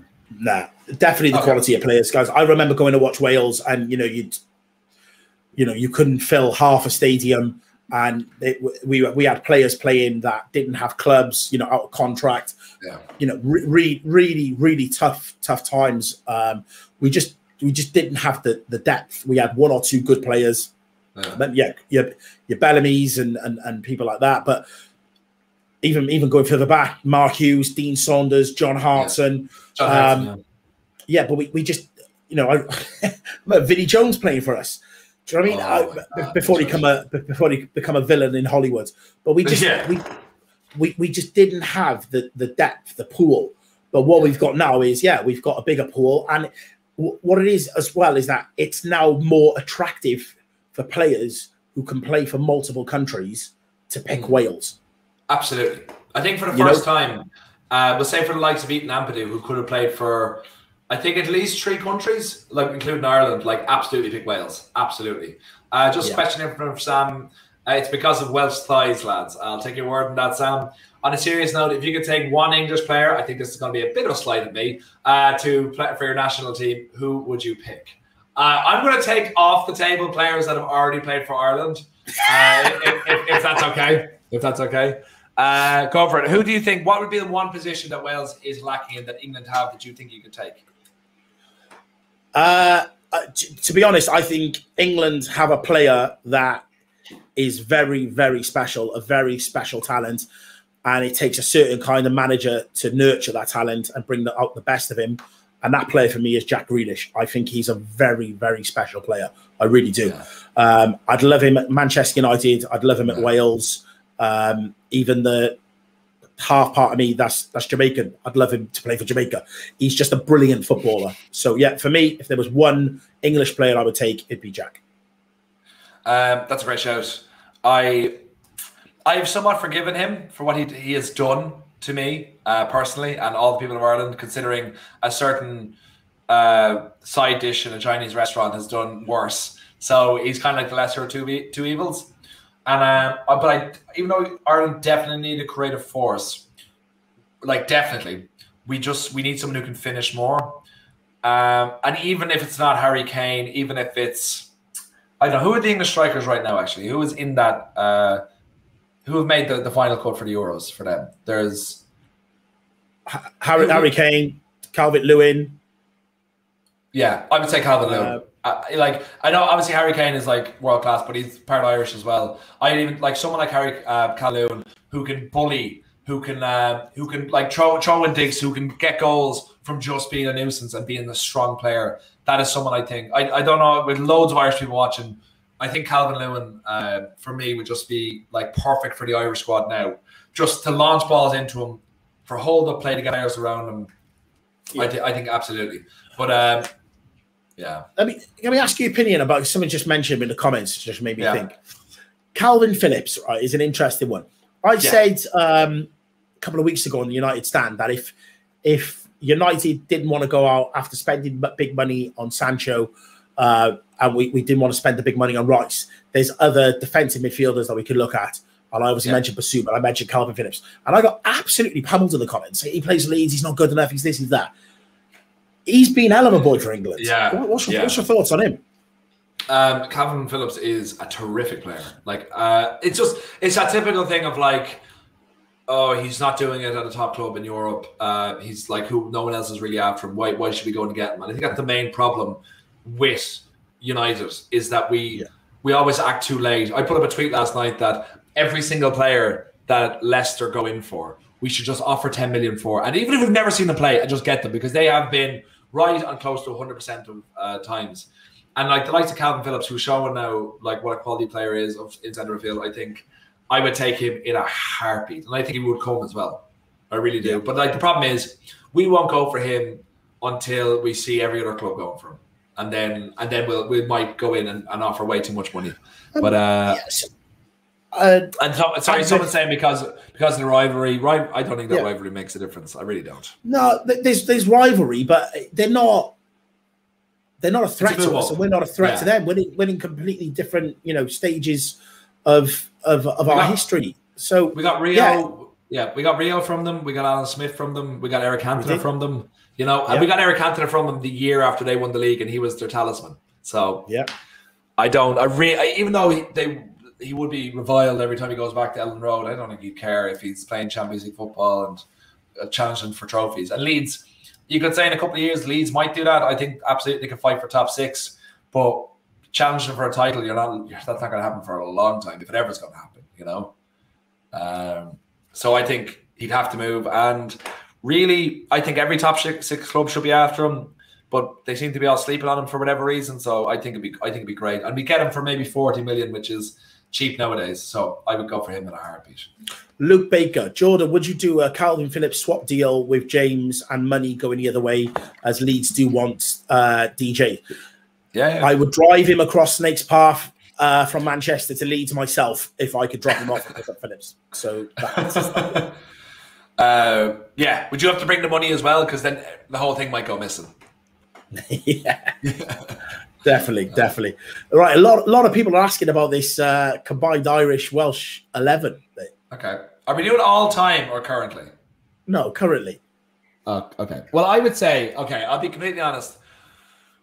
Because if you're like, I would say there is no real change if you're looking at like your starting 11 and the club they're at. Okay, there's not that real like upgrade. There's no like no matter who we put in. I think it's down to coaching. I think it's down to just work the formation that they're used to playing in for so long.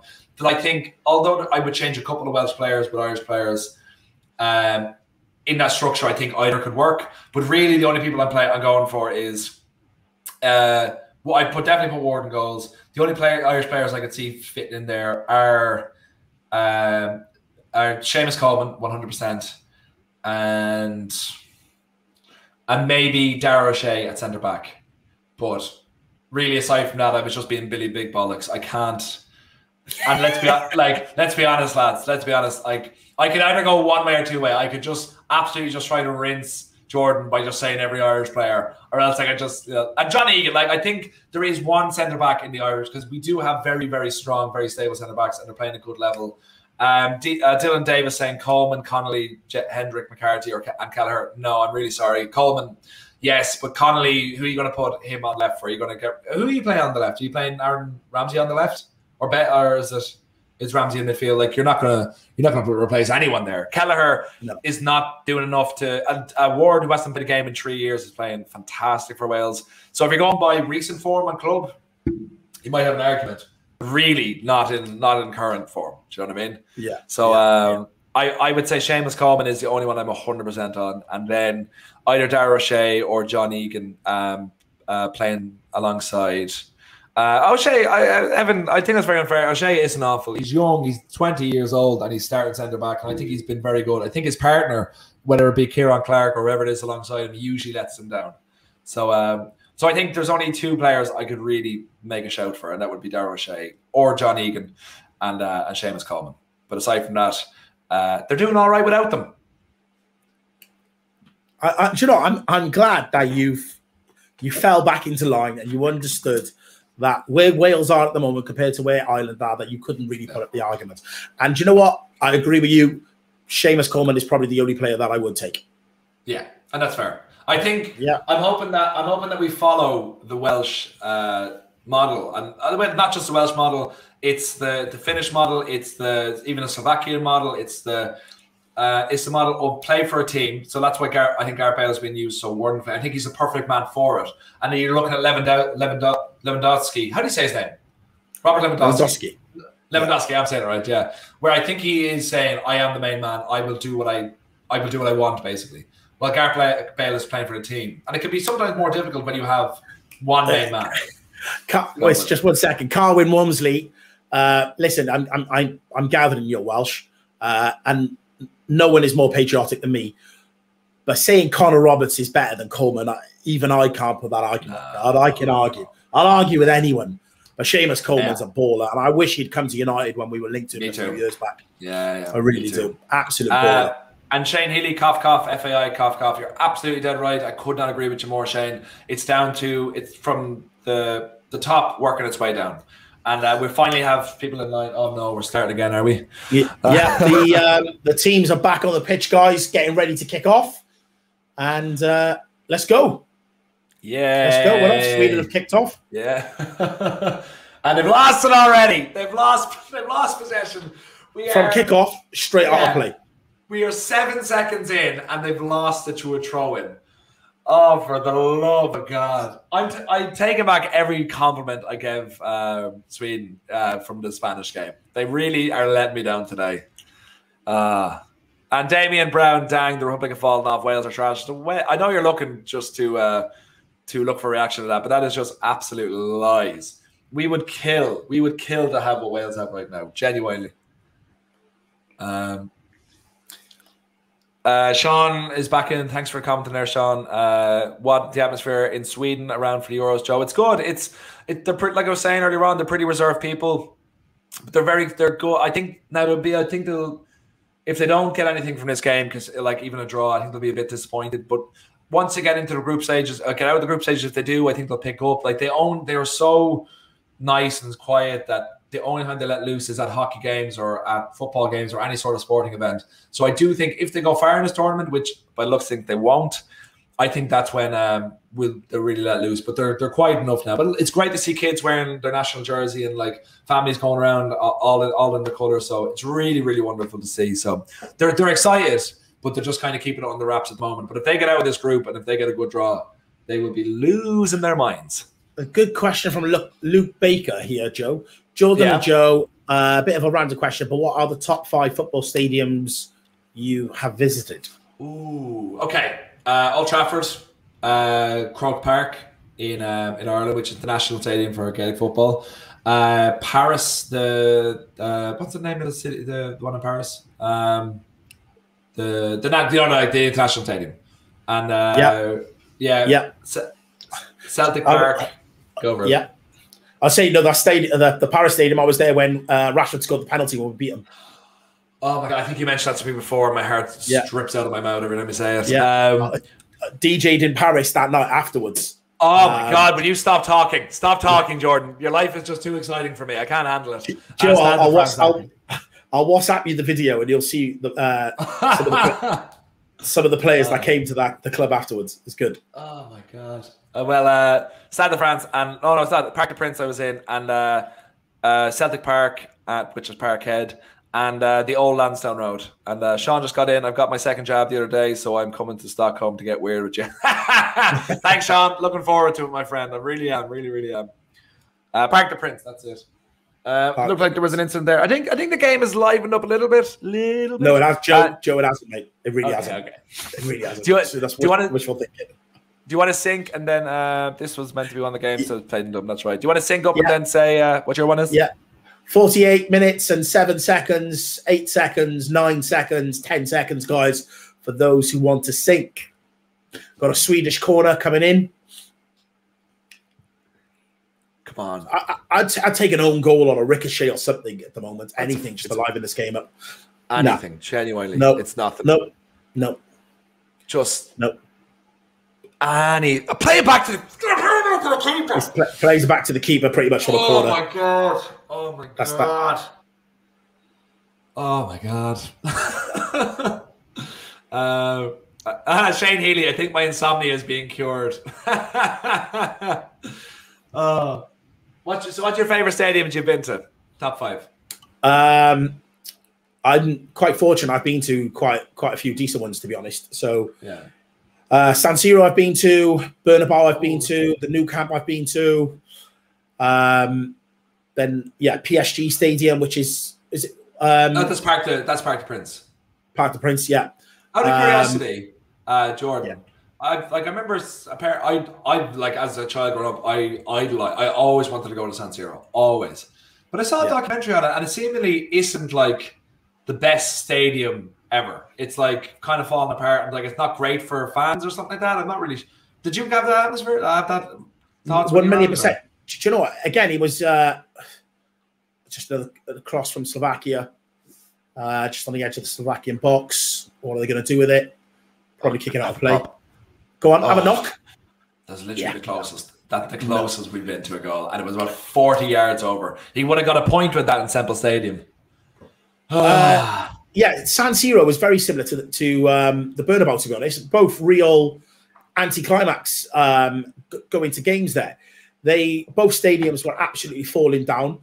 Yeah. With the Bernabeu, randomly where we sat, so we turned up on the day and just tried to buy tickets outside. Yeah. We bought tickets outside to go in, and we watched them against Bilbao. And I think at the time we witnessed like the world's most expensive substitution. It was a game. It was the game before they were playing in the Champions League, and they were, I don't know, maybe 10 points clear in first place. So they'd rested loads of the players, and I remember we seen it was like Zidane, Ronaldo, someone else coming off, and then it was like Thomas Gravesen, David Beckham, and someone else coming on. It was like triple substitution. But where we were sat so high up, and I remember being sat in there, and I was really, really hot, and I couldn't understand why it was so hot. When I looked up to the ceiling, they just like these open flame heaters on the ceiling, but nobody sings, and there was just no atmosphere or anything in the stadium. It was really, really disappointing, to be honest. Similar to San Siro, no atmosphere at all. A friend, I remember playing. Did you ever play foot golf? I love foot golf. I'm a big fan. I'm great at it.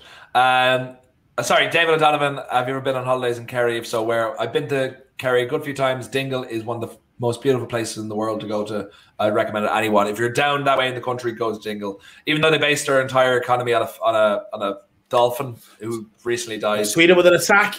Good ball into the box. Oh! No, cross. Cleared out. Of course it was cleared. Of course it was cleared. God, I'm losing my mind. But what was I saying? Do you know what? I'm blaming Drawty for this.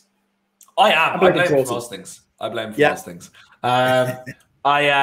was watching what was I saying? Oh yeah. So a mate of mine that I was playing foot golf with, I haven't seen him since, and he lived in Catalonia for like 2 years. But he went to he used to always go see Espanyol because that's like a great atmosphere. But he went to Swedish ball into the box. No. No. Do you It's know what? I'm not getting excited anymore. Guys, look, if the ball hits the back of the net, then it's the back of the net. I'm not getting excited anymore. These anti-climaxes are killing me. Carry on, Joe.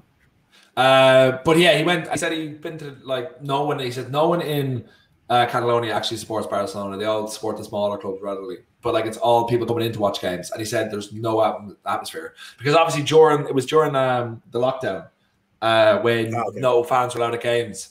Like that's when we met up, but he was saying like, I know the way they pumped the noise in. He said he said for a fact they've been doing that at the new camp for years because no one sings, no one does anything, just sit there. Yeah, definitely, I agree. Really, really bad. Also, again, when I'm saying I was really high, they were selling randy like packs of peanuts in shells, and there was just thousands of peanut shells on these steps. And I remember coming down and went arse over tit on peanut shells. Honestly, really tough experience for me in the Perdaby was, but just no atmosphere, just really flat. One of the best atmospheres I was ever at. I was at Celtic versus Hearts, and it was actually Celtic were looking to overtake the what was it again? The Lisbon Lions record of like most games undefeated. And it was just a league game, and they won 4-0. But the atmosphere was electric. From like Brendan Rodgers was in charge; they were flying, and it was just like the whole atmosphere around it. Genuinely one of the greatest atmospheres I've ever been at. And any Irish game where we're playing well, there's nothing like it. There's not like a good Irish game.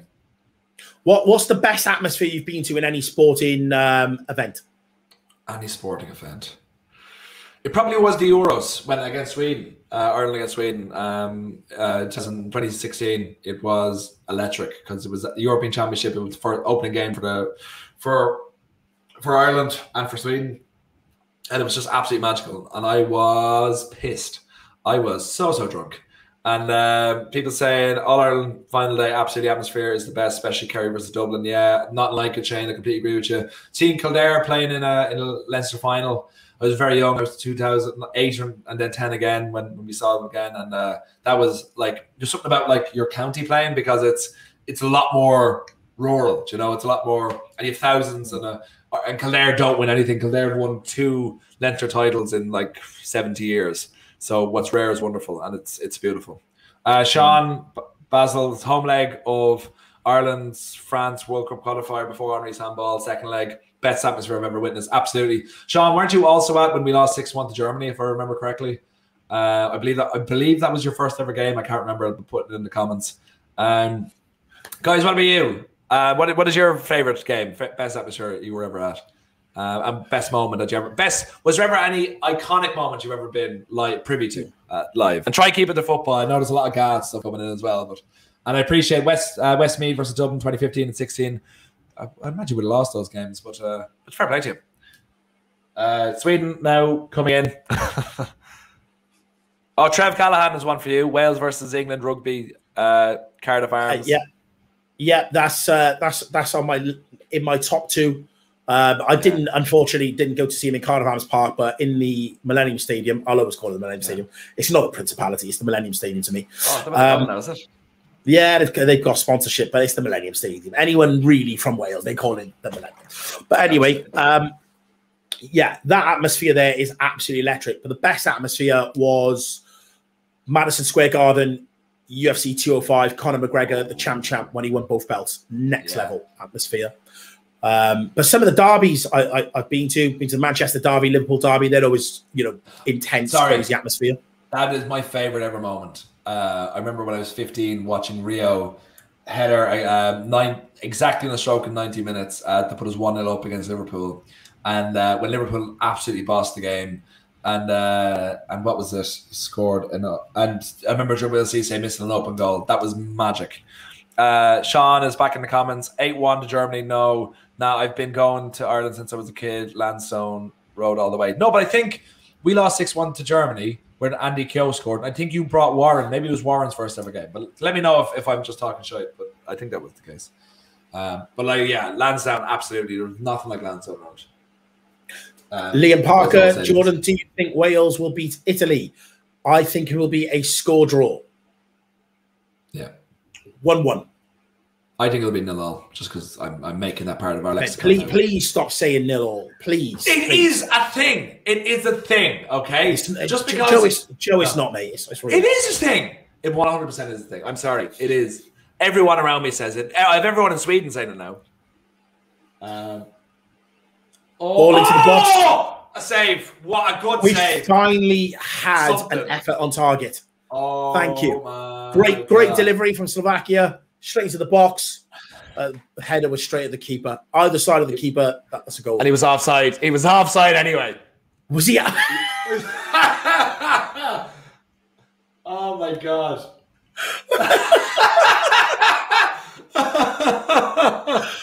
Oh my God. Oh my God. We actually had something that could have been something and it would have never mattered.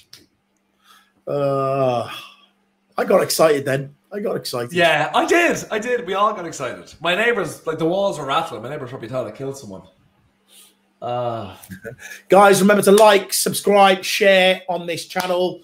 That's football, covering all your Euro 2020 games right here with the team.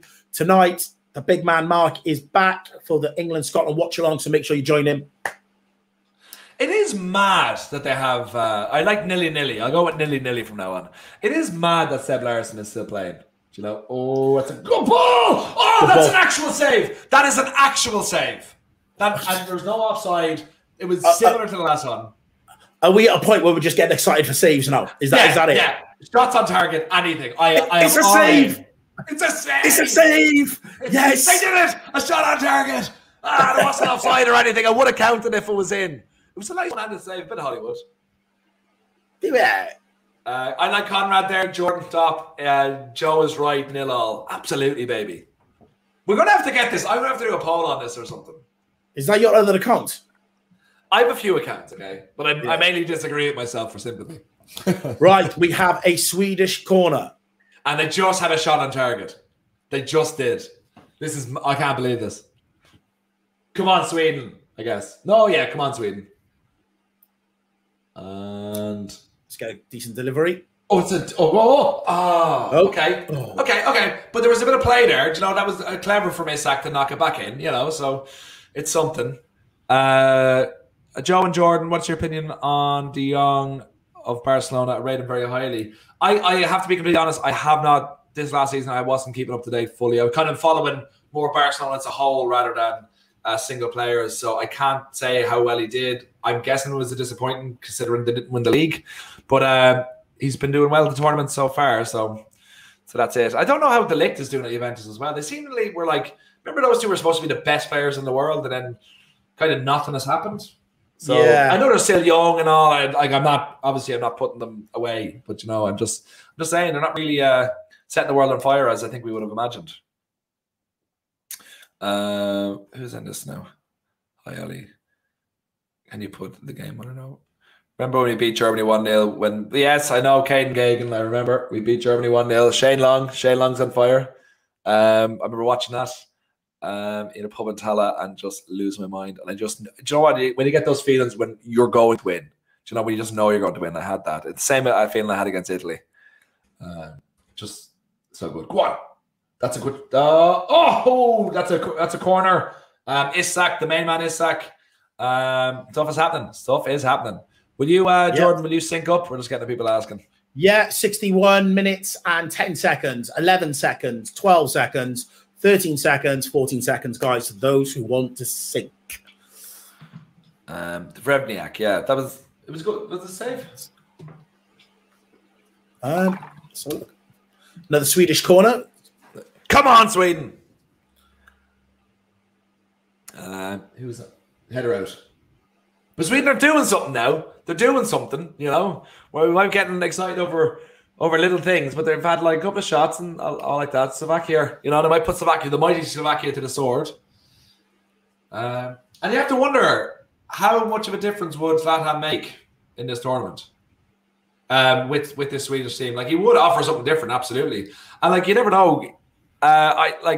He is 100 years old, but he seems to just never age as well. There's every possibility he could be playing at the Euros or the World Cup next year. Consider it's only a year away, you know? Yeah, I think the thing is with it, Joe, is that, you know, it's not even just what he can offer. It's what he can then get out of everyone else. He can get an extra 10, 15% out of everyone else. Yeah. Sheerly out, you know, just out of fear. So, again, and that was my thing about, oh, here we go, Sweden in the box. 3 out. Nothing. Oh no, hold on. He's telling them to calm down. That's interesting. Come here. Okay, the ref's like, hey, you come here. Skriniar back chatting the ref. Yeah, I like Skriniar. He scored a whirly. In fairness, he scored a whirly against Poland.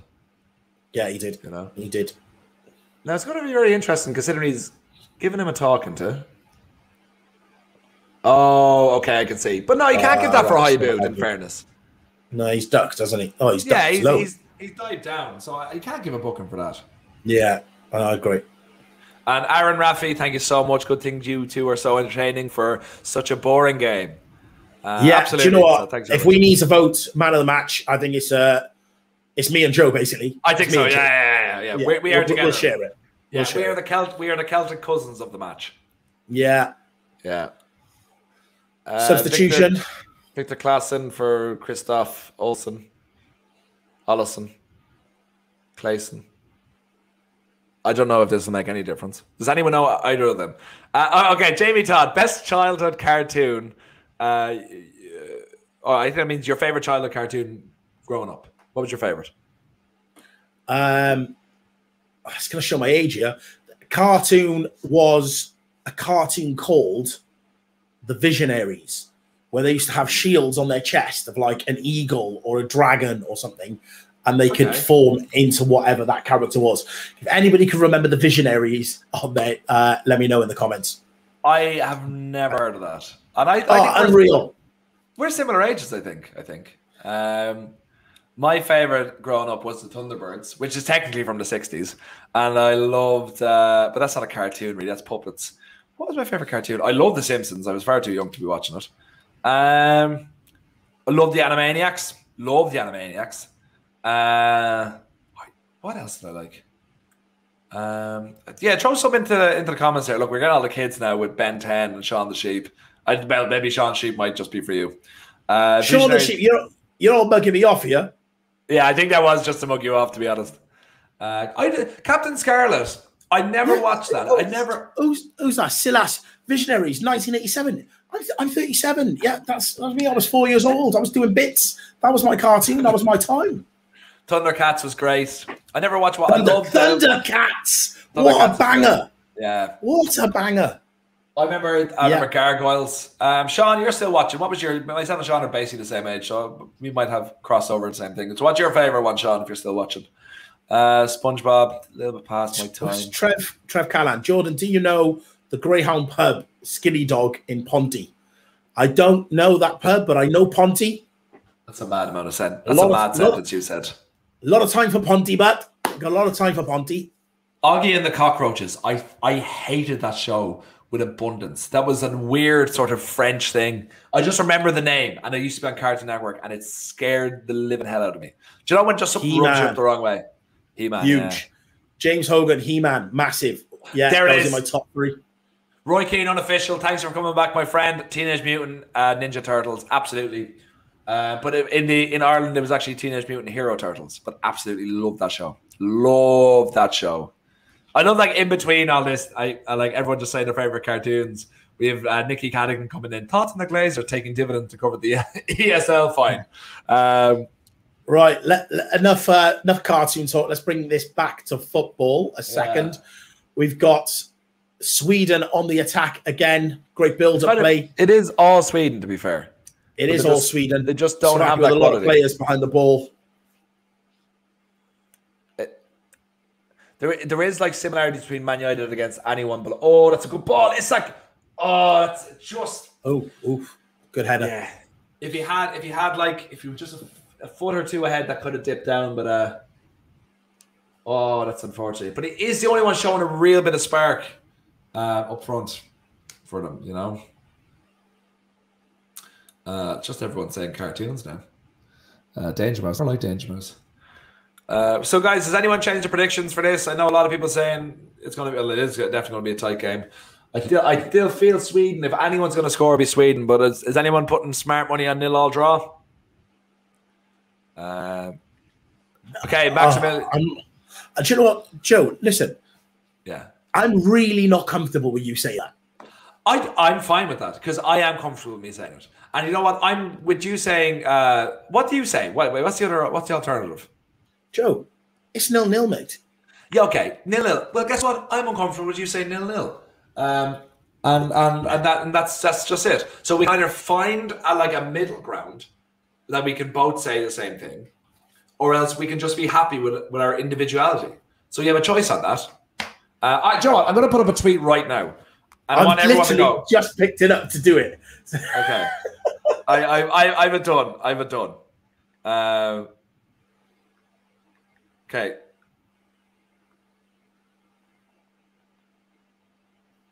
Okay, we're silent now. Okay, so I have a tweet going up. Let's see what the Twitter world says. Which, well, I put it at an hour. How long have we got left? I'll put on 25 minutes, all right? 0-0. Jimmy Guzman said it's 0-0. What are you, American? Surely. A monster. That's a monster. Look at we have Ryan behind the scenes saying the same thing. No, you're trying to hurt us here. What's Ryan said? He's saying 0-0 as well. Behave, Ryan. Come on, you bloody thing.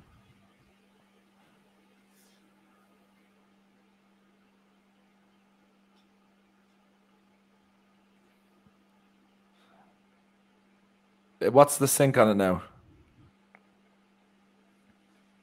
Sync is 68 minutes. No, not 69 minutes and 1, 69, 02, 03, 04, 05, 06.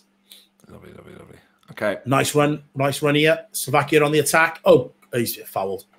Surely. Is that foul? That's not good. It wasn't given. Wasn't given. Okay.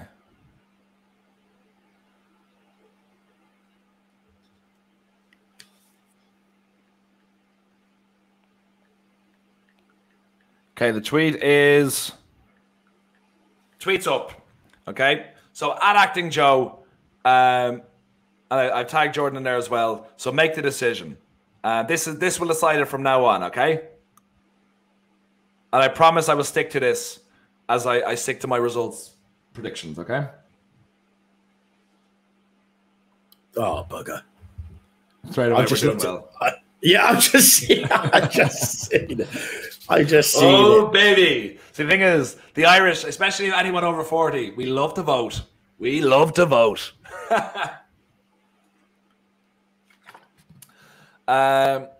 Sean Basil has come in. Why won't Spurs get Nuno?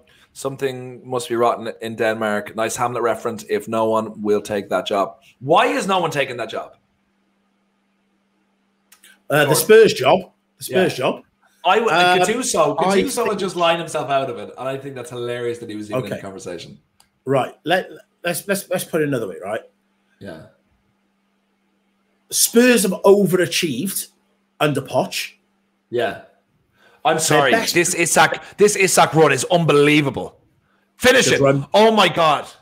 That was so close to going in. That was unfortunate. Deserved to be a goal. That was phenomenal play from Isak. He is literally the only one out of all 20 whatever many people on this pitch at some point in time that's shown any sort of quality. That was unbelievable. But sorry for interrupting there. Spurs overachieved with Poch. Yeah. Jose's gone in there and couldn't make it work. Their best player is about to leave. Danny Levy said you've got 25 quid transfer budget. Why would anybody want to put their name to that at the moment? Like, that is not a good job to be taken. That is not a challenge to take on. If you're a big manager, top manager, you look at that and know when something smells wrong. I don't think they're going to get anywhere near the caliber of manager that they want. I'm going to tell you, smart money with Big Sam. I'm telling you. I'm telling you. No, think about it. Think about it. Wait. Genuinely, I am telling you. Okay, I am telling you. All right. I am telling you right now. Clip it, Ryan. Yeah. Clip it. No one else is going to take that job. Like no one. Like a young manager won't want it. Like Gattuso would be perfect because he just goes in and explodes clubs and then comes back later on and still see because of his football career, it still gets a job. But like no manager in football wants that job. You've just said Big Sam for Spurs. I am telling you. That's how far they've fallen. They've fallen. I'm going to give you a shout. If we're making outrageous shouts. Go for it. Eddie Howe. I genuinely don't think he'll go there. I think he'll wreck his career if he goes there. I think he, like Palace, is more so in his line. I think I will eat my own legs if that happens. That'd be great. Well, yeah. Martin O'Neill is even like a shout. Like, I'm telling you, like Spurs is not a good place for any manager with ambition. Graham Potter would be great at them, but he won't go there because actually Brighton is a better project right now. Do you know? There was very few managers who want to hold on to the reputation who would go there. Yeah, I agree with you that side of it. But but look, it's only so far they can go. That's what I'm trying to say. There's only so far they can go down the line until they're like and it'll be like the same. It'll be like a year. We have someone in mind. We've few players coming through. It'll be something like that. What about what's his name? Is this Santo from Wolves? I've just left.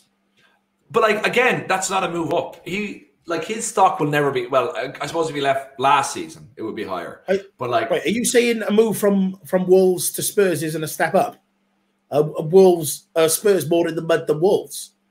Well, like I don't know what the story is of Wolves at the moment. No, because Wolves seem to be getting top quality players, and they have a better 11. You know what I mean? They have a better squad. Yeah, they're getting top quality players because they've just got a good scouting system. They're not spending massive money.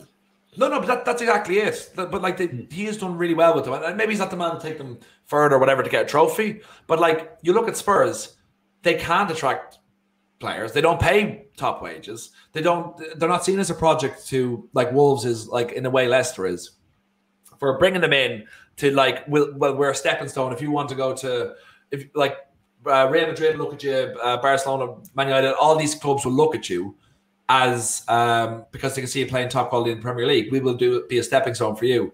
Spurs see themselves as a big club, so they won't say they're a stepping stone. They won't pay the top wages. They don't have the money to fund people. So unless they get someone like Poch again, who is happy with a project, they literally have no other options. Like they can't get a young manager going there. Oh, penalty! 75th minute, guys. We have a penalty for Sweden. And a yellow card. Something's happening. Oh, guys. I'm Sweden. Joe, maybe you can keep your flip-flops on this week.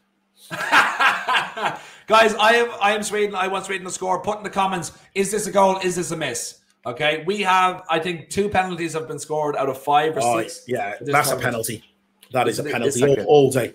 All day. Is this going in? So put in miss or put in goal, whatever you want to see. I'm putting the positive energy. Oh, I think it's a takeout. What do you think of Jordan? Goal or goal? I think he's going to take the back of the net out. I think it's a goal. Yeah. I think it's a goal. I think so. Yeah. Oh, lovely. Look at Robbie Savage there. He's doing great. Isn't he? Fair play to him. Robbie Savage wishes he looked that good. Didn't look that good in his prime. Okay. Mac off. Yeah. Substitution. We're just waiting for this penalty to be taken, guys. Lined up. Ref's just having a word with the keeper to get on his line. At the moment, he's like 2.5 days off the line.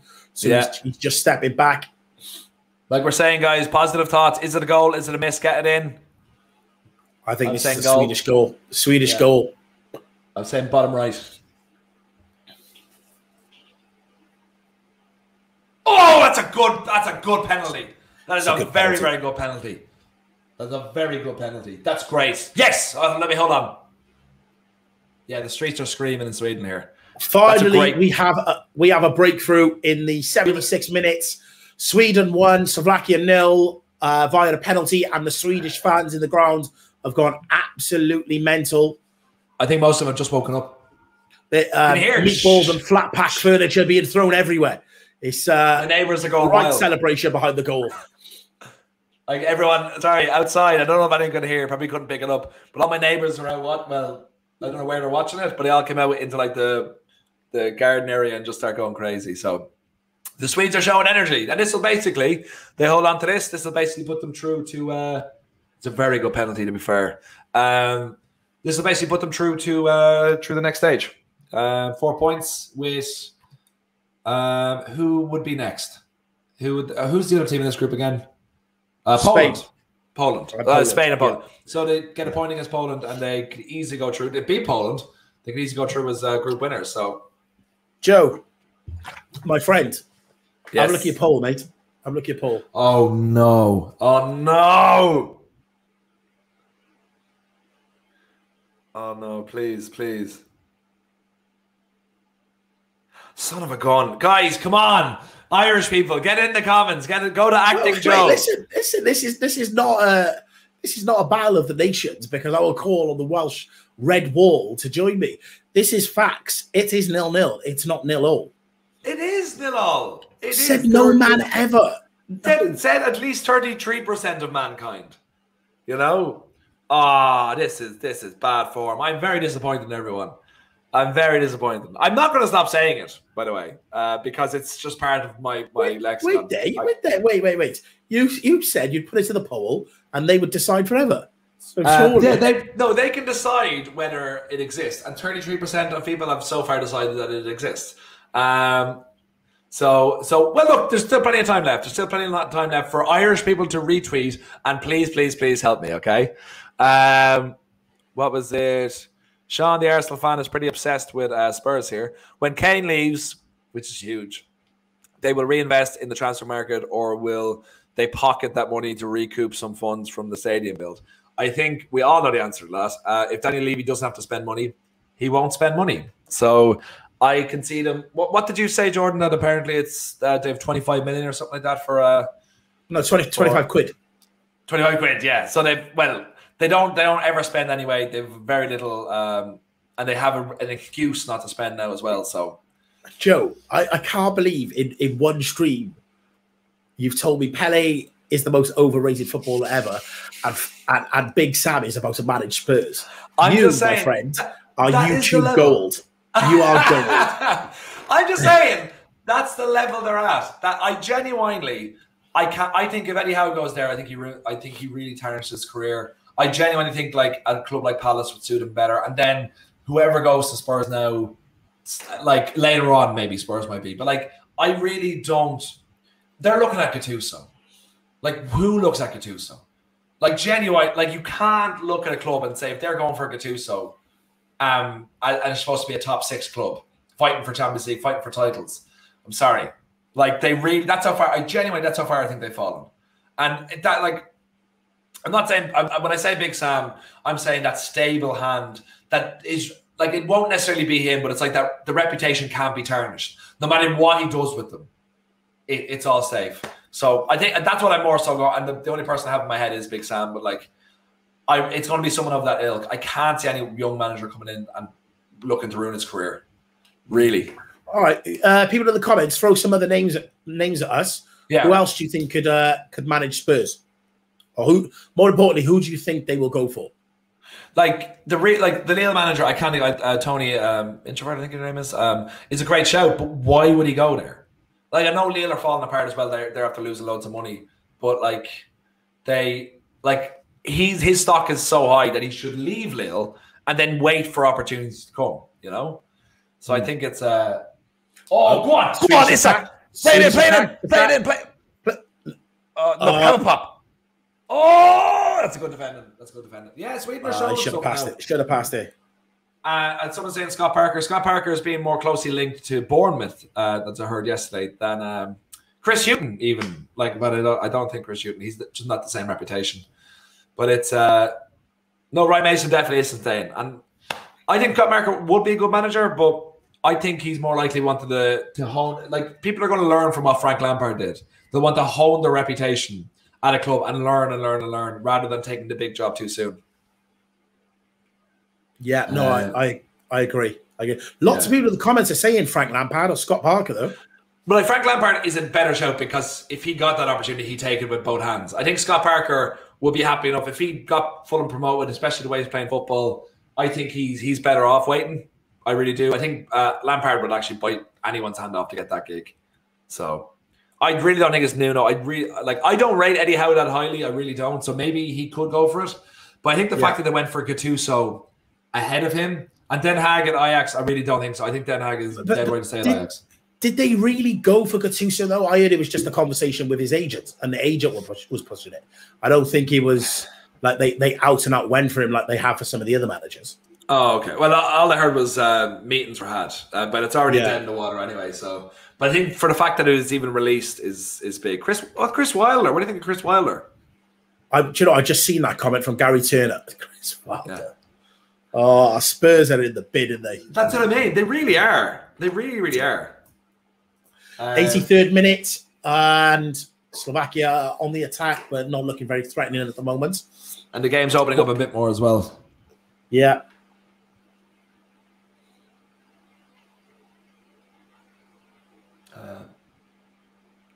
No, nothing. No. Joe? Yeah? How's your poll, mate? I really don't like this. I'm hold on, I'll check now. You son of a gun. It's closing up. It's getting closer. Do you know? Is it? Yeah, 35%. 35, 65. That's not close, mate. That was closer than it was. It was 33%. What's 2% between friends? It's nothing. You're struggling. You're sweating here now. You're sweating. The Irish Army's coming in. At Acting Joe, guys. Come on. It's 0-0. We all know it's 0-0. It's definitely 0-0, guys. Definitely 0-0. Nah, mate. Nah. This is all out to get me. All out to get me. What we got here? We got no, nothing. Just goal kick. Goal kick. Yeah. 84 minutes, 12 seconds, 13 seconds. Yeah. Glad there was a goal. Yeah, a shot on target even we were happy about. But Isak is I think he's genuine. He's going to be if Sweden get far, I don't know, like maybe quarterfinals. Like there should be talk of him being a young player of the tournament if he continues this sort of standard of play. Moyes could manage Spurs, but he's just signed a 3-year contract. Probably a step down for him. Wow. George Kyle, I love he's screaming this. If 0-0 is a saying, we may as well burn the English dictionary. I agree. You know, the Irish dictionary is far more fun. Where's that comment? It's all caps. It's a bit back now, probably. I've not seen it, but yeah. Carwyn Holmesley, Neil Warnock. Oh, Mr. Brexit. I don't think so. I think that's a little bit too far down the line. But I just think Spurs are an embarrassment at the moment, and I really don't know. I really don't know how they're going to come out from this, especially Harry Kane leaving. And depending on who they get, Son might be the same way, and they just have nothing coming through. And considering this is like their golden spell, and they've nothing to show for it, you know, no trophies. They could really go one or two ways. Yeah. Yeah. Mate, I can't believe you said Sam Allardyce. I just nothing. No, nothing. Literally nothing. Gone out for a Slovakian corner. If they get desperate enough, and there'll be war. Like Everton went for them as well. That's what I mean. Big Sam can get these big jobs.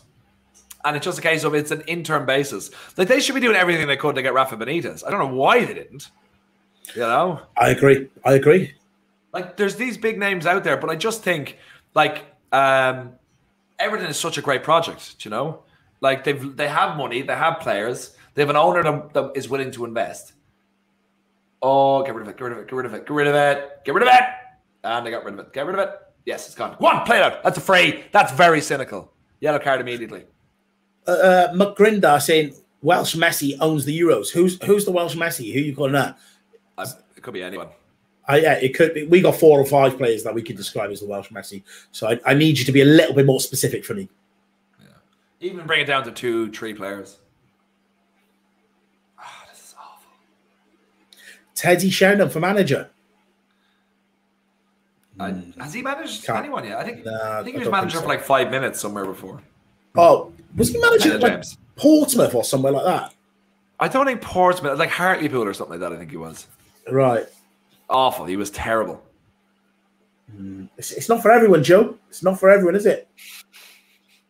Seemingly not. Not really making the most of this. Yeah, we're just coming into the last like 3 or 4 minutes. Game is somewhat lively, or maybe it's still crap, but just it's hard for us to really differentiate considering it's been fairly bad all game.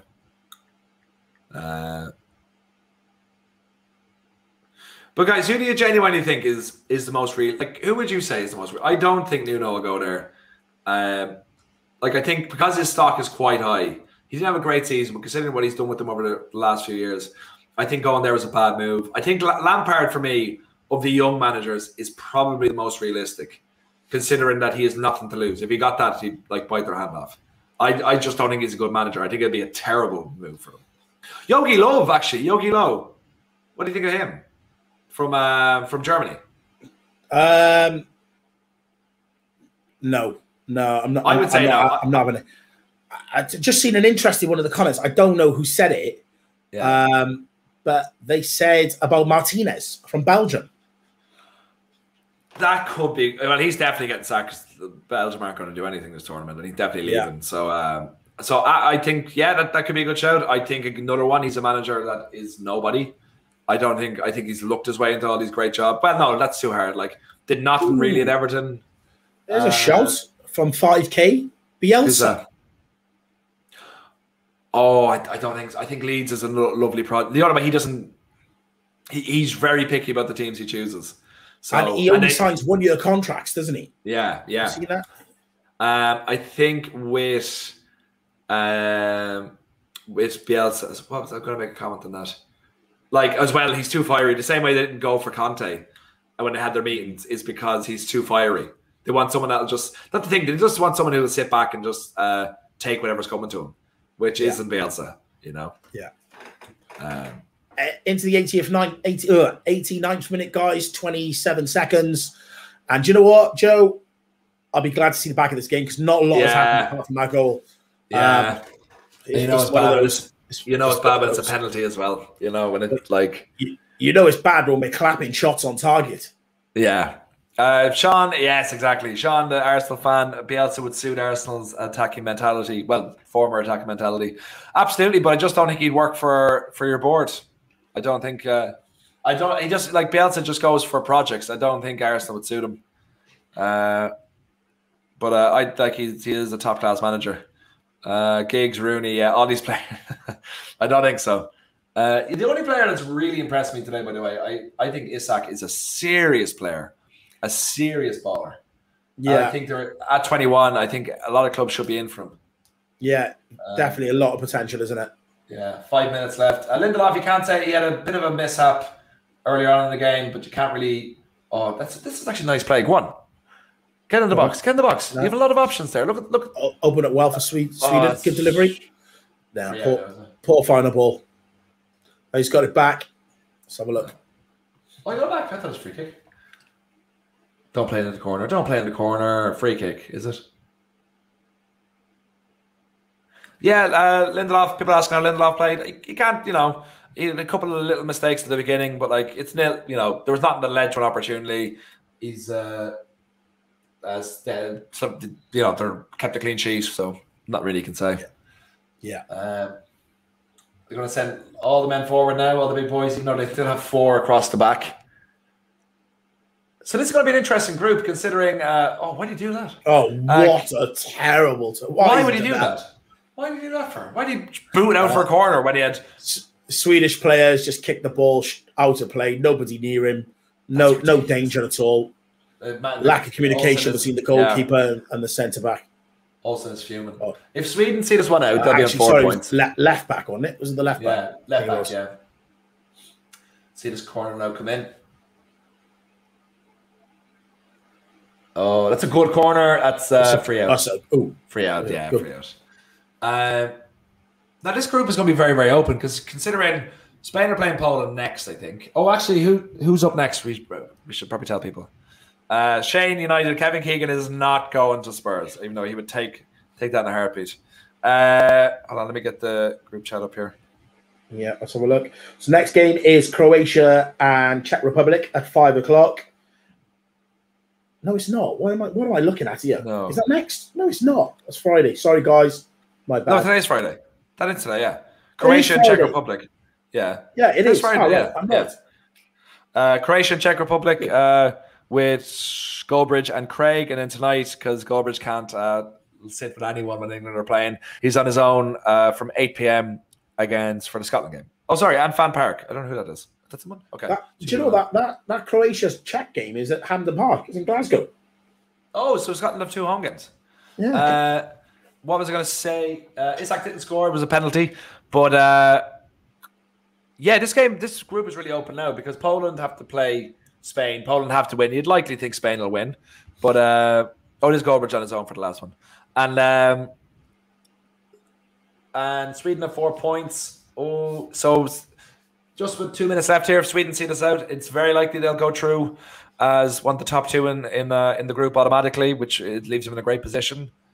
But there's Joe, how does it feel that this is the first game that you've actually picked the right team? I don't know what you mean. The only time I picked the wrong team was when I was with Beth yesterday.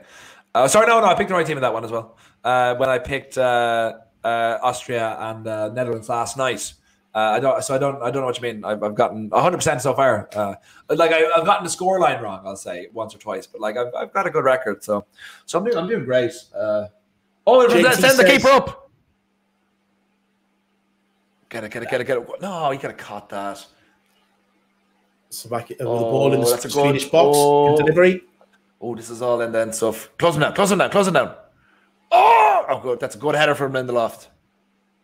Okay, it's just under a minute left, guys. Slovakia have Sweden pinned. Where's he going back for? Good defending. Go and get it in.